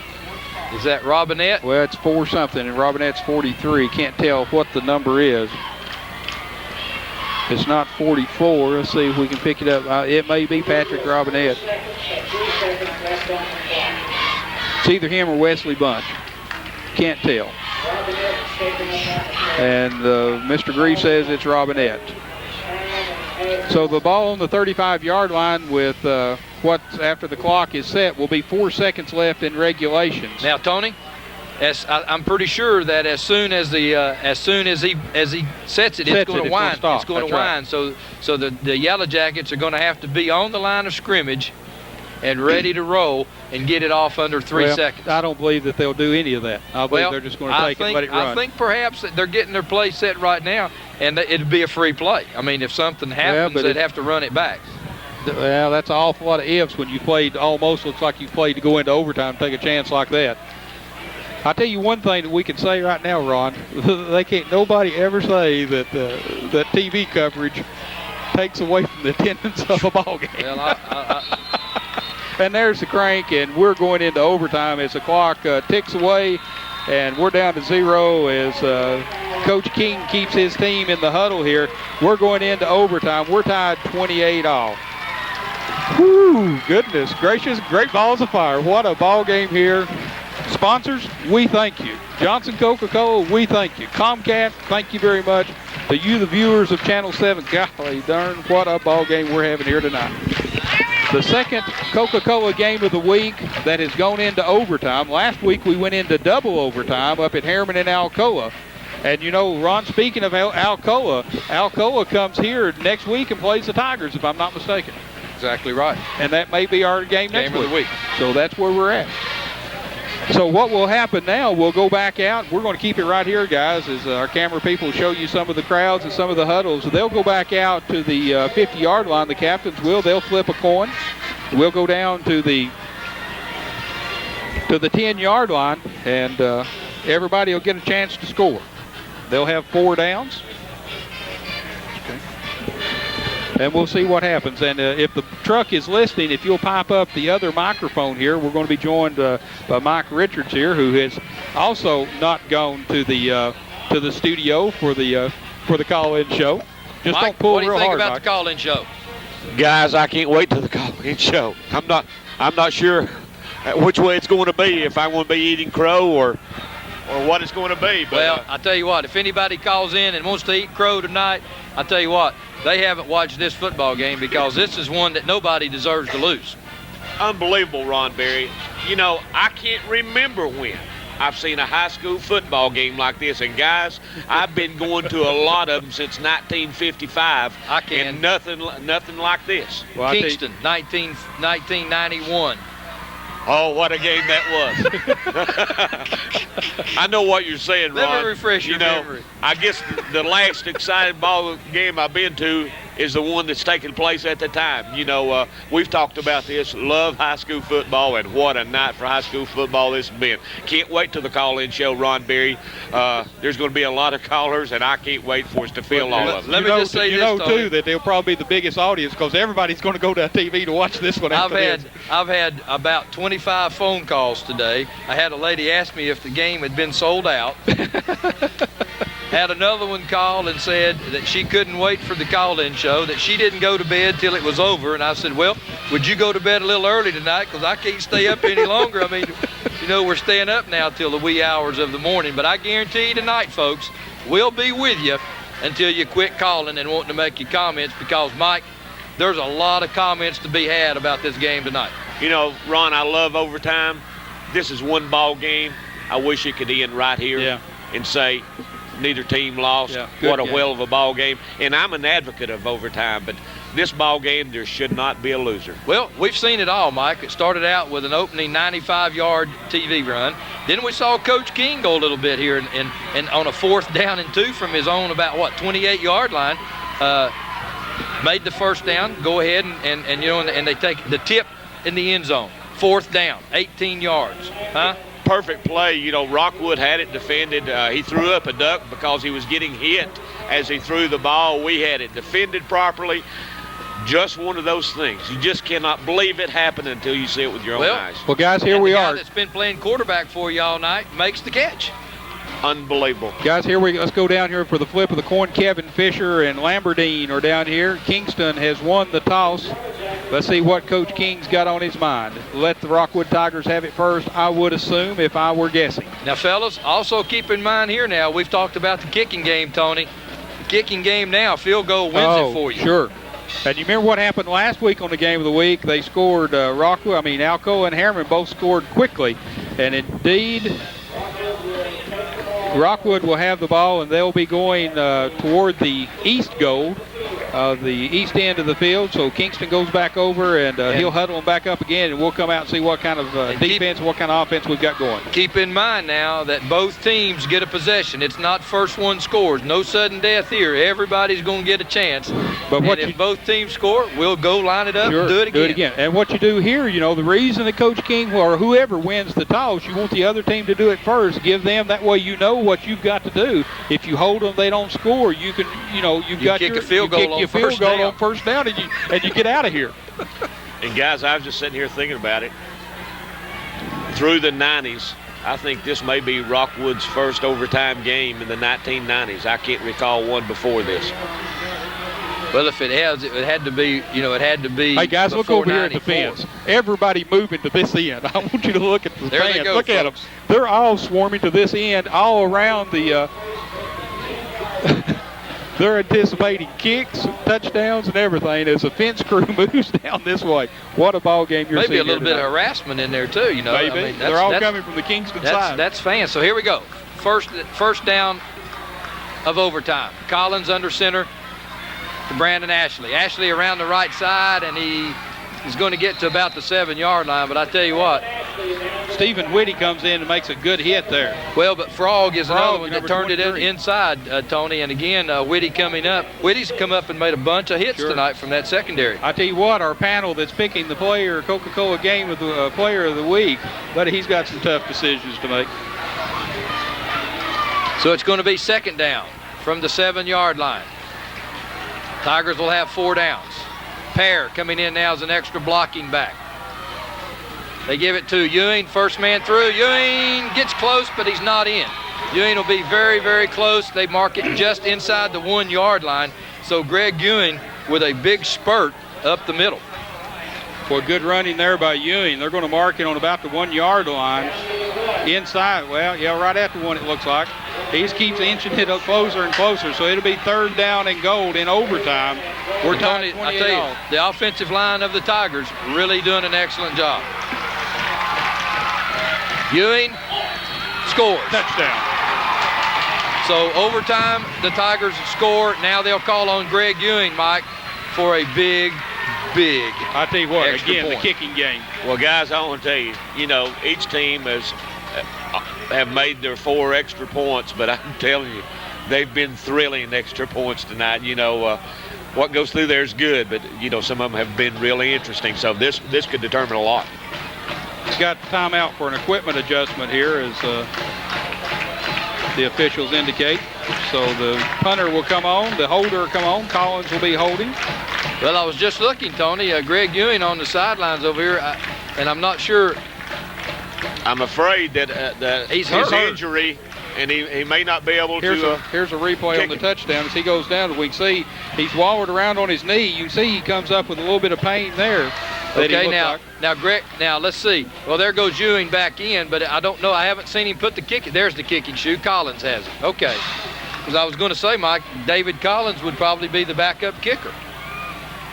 Well, there'll probably be a penalty here for delay again. I don't think. Well, they're just now winding it up, Tony. So the Tigers actually got a big break. He doesn't have the shoe on. But he doesn't have the shoe on. No, but they got a big break. Well, don't know if it makes any difference here or not. He's probably still good for the extra point from another 5 yards. But still, you'd like that familiar zone there to kick it in, and you ain't going to hurry out and see. They've already gotten a big break. Now you're going to have to call. This is a good call. Yeah. Why hurry it up? Why hurry it up? Yeah. Because they're getting awful close right here too. And plus the fact that you give Ewing a little time to catch his breath. Well, he doesn't have the shoe on yet either, so that's a must too, because it looks like maybe the tongue is bent back under his shoe. He's having to relace out there. So Coach King gives him an opportunity to go over and see what kind of defense he can put together. Guys, that's a tough deal in high school football, because generally your kicker has been playing all game. He plays every play, and it's just a chore to get your shoe on. Some people watching tonight might not understand that, but he still looks tough. like he's hurt. Well, you can just tell from looking at his body language that he's aching. Probably from his head to his toe. And Mike, you make a good point there, because you can always see in that overtime, as soon as they went into overtime, you'd had your kicker practicing over here on the sideline most of the time. Exactly right. That's the difference between high school and college. Well, that's a plus that Kingston enjoys. The snap is up. The kick is good. Well, I tell you what, if he's hurt, he kicked it down in Black Creek. So that was the best kick I've seen tonight, ladies and gentlemen. Yeah, he kicked it down in Black Creek, and when they retrieve the ball, we'll have the kickoff. Oh, goodness. Well, so now the Tigers Kingston go up in overtime. Now Kingston will have 4 plays. Same end of the field. 4 meters. Scott County 28, Harriman 21 final. And this is where the tip pass occurred at this end, Mike. And I tell you what, Clemens coming in at quarterback. Kraus will obviously go back to receiver. And they still got Ryan King in, Marshall Coley in. Coley split to the left, King to the right. Kraus at a running back. Running back position. Dylan Clemens back to pass to Coley. Coley close to the end zone. They say he's down at about the 1 yard line. Well, hey, it didn't take the Yellow Jackets long to get right there at the goal line. I tell you what, this, again, the depth of Kingston, when you can come back from a senior quarterback, Kraus, and jump to a junior quarterback in Clemens, you come in overtime on a 9-yard pass. Mike Richards, that's a luxury that our caller's been calling in. As you see the replay, and there's the pass to Marshall Coley, who's a junior also, carries it down to the 1 yard line. Tell you what, Fisher came up with a big hit that time to keep the Yellow Kraus Jackets in at out. Quarterback. Kraus on the keeper. There's a flag on the play before the snap of the ball. This can be critical right here, boys. That's real critical. You know, in overtime, flags a lot of times what kills these ball clubs. And if this is against Kingston, this could be a critical play for them. The officials concurring with one another. And on the other hand, if it's against Rockwood, there's not much harm done, because you get half the distance and it can't be but a foot or two. So the officials will let them give us the indication here. It's against Rockwood. So that's about a 1.5-foot penalty. Right, about a 1.5-foot penalty versus 5 yards for Kingston. I'm not sure Kingston it's even that far, boys, because I think he was at the goal line. I think that's insignificant. Well, you look for. I think you see Kraus on the quarterback sneak again, and any forward penetration, he's in. So 2nd down and goal on overtime. This score to come within 1. Kraus on the keeper. Kraus should have the touchdown there. In. There's the indication. Touchdown, Yellow Jackets. And of course, Mike, when we get to the studio, Mike Winter should have all the scores tonight, because no question about it. We can have them from West Tennessee all the way into Arkansas, I'd say, by the time this ball game's over. Well, let's see what kind of play strategy Coach King's going to have here now. He's going to let Mr. Cofer kick the ball and tie it and go into double overtime if the kick is up and good. And as Mike Richards says, a lot of good kicks tonight. All of them have been good thus far. You know, Mike, the other side of the story goes, though, is that a lot of times a man that's been in the ball game has a little better flow than that kicker that just comes in off the bench. Bad snap, but the kick is up, and the kick is good. Well, Ron Berry, how many times have we done this on the game of the week? Double overtimes, 2 weeks in a row. We're tied at 35-35, fixing to go into our 2nd overtime. The procedure now will go back out and flip the ball. We could go to the other end of the field if they elect, whoever gets it. All these people can move. Well, the people at the flagpole end ain't going to let them come our way. The other people are saying, hey, don't make us run all the way down there. But Ron, our field, by doing it this end, you're going downhill as an offense. If you do it the other end, you're going uphill. And, I know my son, when he kicked here for all those years, he would much rather kick the ball from down there as this other end. But look at the flag. Look at the flag over here, whipping this way. That's the reason they probably picked this other side here a while ago, because of as you see the flag here, the wind's blowing. Tony, that is part of it, but the field definitely goes downhill this other way, and it means a lot to the kickers and the team as a whole. Well, guys, we're going to keep her right here. We're not going to go to any commercial breaks until the conclusion of this ball game if we can. Tony, I think we got a score: Scott County 28, Harriman 21. That's what I heard there just a second ago. And I may have read it, don't know for sure, but I understand that that's the final. That is the final. Scott County was ahead at halftime, I think, 21-14. So, tight ball game up there. But, Ron, we knew it was going to be tight.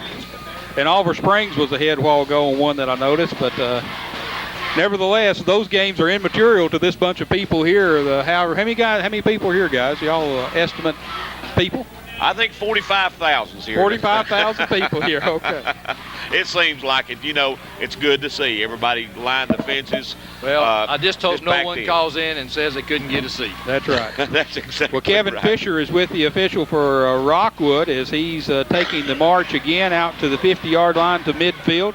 Lamberdine will be for Kingston, I'm sure, as he's preparing to come out, and here he comes, the senior. You certainly, you know, I'm not.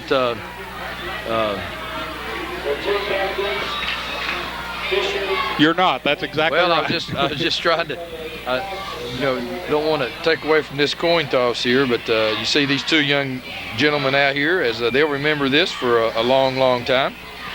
This time Rockwood has won the toss, and Kingston will have it first. We're going back down to the east end again to play ball. Well, you know, I didn't see them say that. Did they say that Rockwood deferred? I'm assuming. They didn't indicate.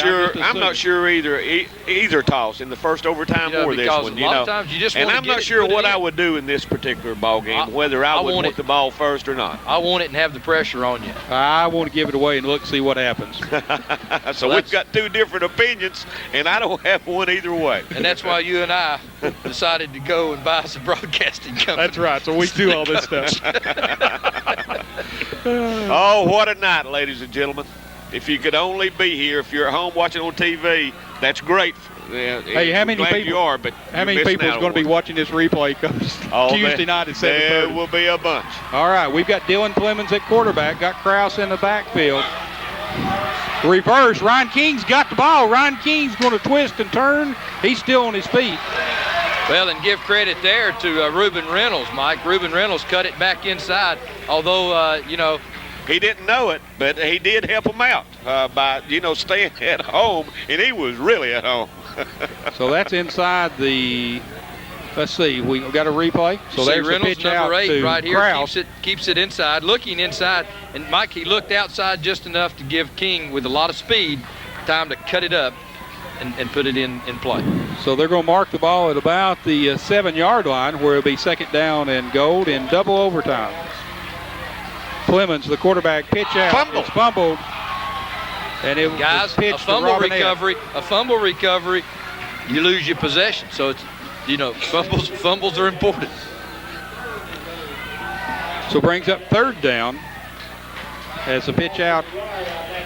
Only thing to worry about here, guys, as a Rockwood fan, is, you know, the pass. You know, this almost puts them in a passing situation, and Kingston has done outstanding tonight on the pass. And you've got number 7 and number 11, both excellent, but I would look for King again on a flag route. But instead, he chose not to go to the air. Well, now then, stuffed. All right, he hands off to Robinette on the running play. He loses yardage. It's back to the 10. It's fourth down and goal on the 10. All right, now, do you go for it or do you go for a field goal? I look for them to kick a field goal at this point, Ron Berry. They're going for it. No, I don't think so, Mike. Well, I wanted to be wrong at least one because, time. And the reason that I say that is that Rockwood's kicking game, he probably knows that Rockwood's not going to, you know, not going to kick a field goal. He knows that he's going to try to go and get him 7. Dylan Clemens, the quarterback, back to Coley. Coley's the intended receiver. It's incomplete in the end zone. Good coverage there by the Rockwood Tigers. As Ewing is back there. Fisher. And I don't know why David Collins is back there, but Reuben Reynolds is even coming back. So now Mike Richards, this is the chance right here. Did you see the replay as Clemens will throw it into the corner, and there you saw good coverage there. Ewing knocking it down. So now the Rockwood Tigers, Mike, will have a chance offensively now. If you had a field goal kicker, now's the time to kick it and get out of here. Yes, Ron, but I don't think that's going to happen. I don't think we're comfortable don't enough feel with real the good game. about that. If this was college, the game would be over right now. Look for them to keep it up the middle so that if you had to kick one, you get a straight shot. Absolutely. And Ewing He's going to be thrown for a loss there. He's thrown for a loss, but it's in the center of the field, and I just look for him to keep it straight up the middle here. And I think Kingston, realizing that, probably was waiting on it to come up the middle because they know that they need that ball in the middle. They sent Cody Hall, number 72 there. He came up and just put a good lick on him and had a couple of helpers there with him. Now, guys, that last extra point had plenty of height, plenty of depth on it. Oh, it would have been good at 50 yards, Ron. So right from here, we're looking at about a 29-yard field goal. Collins turns it up. Collins is free. Touchdown. This ball game is over. David Collins on the option. Rockwood wins. Rockwood wins this ball game here tonight. Unbelievable ball game. Cannot believe it. Look at the bedlam right here in Rockwood, Tennessee. Unbelievable. And the Kingston Yellow Jackets, like I said right here in overtime, it's a shame that either one of these teams lose, Ron Berry. I mean, I wish there hadn't have been overtime tonight, even though my team, the Rockwood Tigers, won. Kingston did not. Guys, I want you to look. How long did it take the coaching staff up here in the press box with us to go down them steps and jump that fence to get over there with their team? Let's just let you enjoy this for a moment, folks. The Rockwood Tigers have defeated the Kingston Yellow Jackets 41-35. David Collins ran it in. You see on the field the dejection and the enthusiasm of winners and losers. But both of these teams, folks, you see right here. Good example right here of the sportsmanship involved here tonight. They have hit as hard as they possibly could all night long, but now the game is over. This is what it's all about. Guys, I've said this on the radio and TV. You know, this is the week you don't like each other. You don't like Kingston. You don't like the fans. But after the ball game's over, you're back to being friends. Here's the replay. Collins gets it. This block comes in right at the goal line. Touchdown. Your final score, Rockwood 41, Kingston 35 in double overtime. What a ball game. What a ball game, Tony Brown. Unbelievable. I have been nervous about this game all week, but when it got down there to the end of the game in regulation, I didn't want to see either one of these teams come out a loser tonight. And I mean that from the bottom of my heart. What a high school football game we had. If you weren't here, sports fans, you've missed one of the classics. So let's go back down and get a shot of the Rockwood team as they look up and give a big wave to all their fans. Their fans reciprocate. Go down there and say, what a great job you did tonight, guys. Again, your final score, Rockwood 41, Kingston 35. Double overtime here tonight. In this, the Johnson Coca-Cola Game of the Week, the second overtime for us in as many weeks. And again, we would invite everyone to stay tuned Tuesday night. We will be replaying this ball game. So if you're watching it now, and I'm saying that is not next week, it's a week from the 12th, or Tuesday after the 12th. But no, a big crowd here. That's one, Tony Brown. It's a classic. Everybody needs to see it. If you were off listening to it on the radio tonight or didn't get the opportunity, you've got to watch this thing. Okay, we got another angle, he says, on the replay. We're going to try it again and look at it. As you see Rockwood going to the line. Collins on the keeper. He had a little option there, I believe. Mike was going to pitch back out, but instead carries it in. Good for 15 yards. When he just faked the option, it seemed to draw him. And great call by David Collins there by faking the pitch, and then that opened it up for him to free himself. And then basically the only other pursuit he had was right at the goal line. He did a good job getting it in.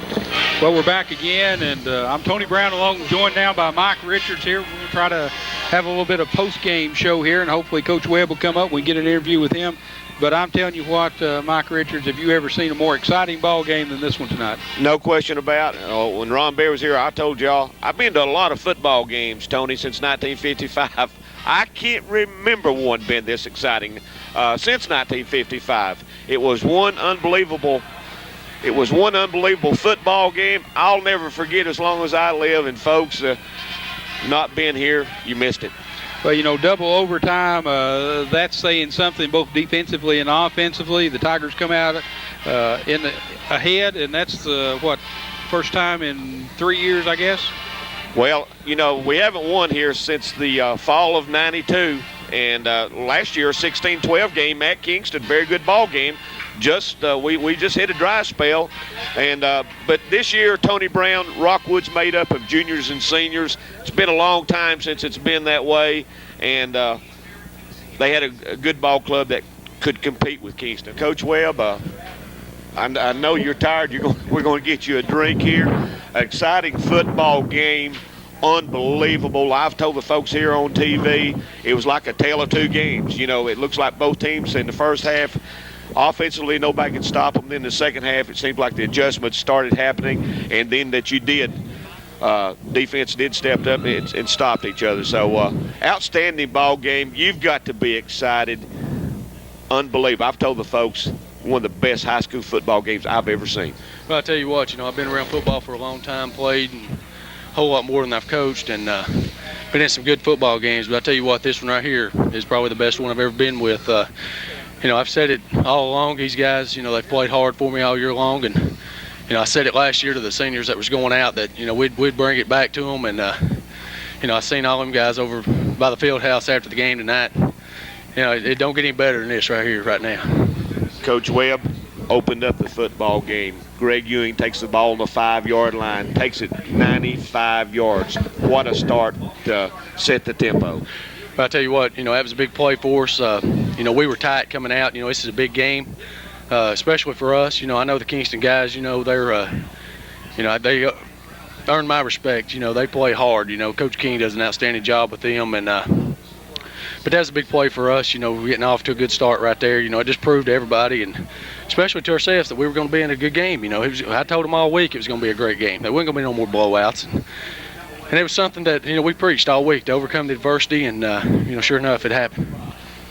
Coach Webb, I've said here on TV tonight, Kingston Yellow Jackets, they mixed it up well, I thought. With the run and the pass, I know in the first half you had trouble stopping it. Seemed like in the second half, though, there were some adjustments made. I don't know what you said at halftime.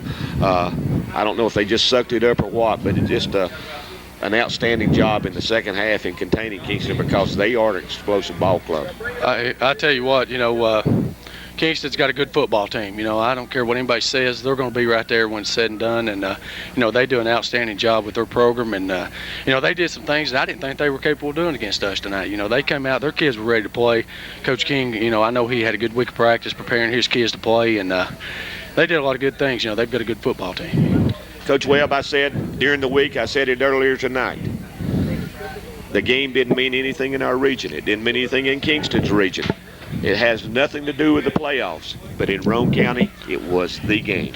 Yeah, by far, this was the game, probably, the game for a long time around here. A lot of people's going to remember this one. Hey, this place was packed, man. I mean, it was great to see these people up here with us, and, Kingston brought a huge crowd.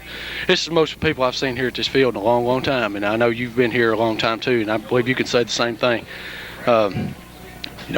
We opened some people's eyes tonight, showing that we're not, just passive, and we're going to think about this one the rest of the weekend, but come Monday, it's going to be all Alcoa. Coach Webb, I know you're tired. I know you're happy. I know you're excited. And you want to get back there with your ball club. You need to talk with radio here. So at Channel 7, we appreciate you coming up. Congratulations again on an outstanding victory. And next Friday night you have Alcoa, and I know starting tomorrow morning you're going to be getting ready for them. Yeah, we sure are. We're going to start. I'm going to start tomorrow. I've got to change films in the morning, and I've got to be with you in the morning also, but we're going to get ready to go. I'm going to prepare just like everything else. I'm not going to sit on this. We're going to forget about this one here in a couple of days and be ready for Alcoa next week. Congratulations, Coach Webb. All right, thank you, Mike. And folks, right here tonight, 41-35 double overtime, Rockwood wins it. Tonight here in Rockwood, Tennessee at Civitan Field, the Rockwood Tigers defeats the Kingston Yellow Jackets in double overtime, 41-35. One of the best football games played in Tennessee anywhere in a long time. We hope you've enjoyed the program, and please stay tuned because we're going to be on the air with the Scoreboard Show right after these messages. Good night, sports fans. Everyone knows OEB helps people who get hurt when someone else is negligent. But with the coronavirus pandemic, you may be afraid to leave your home to get the legal help you need. As always, we're committed to keeping you and your family safe. So, We want you to know that we can handle your case almost completely electronically. All you have to do is call. The future may feel uncertain, but we can get through it together. Call 546-1111. We're here for you. 546-1111. Call today.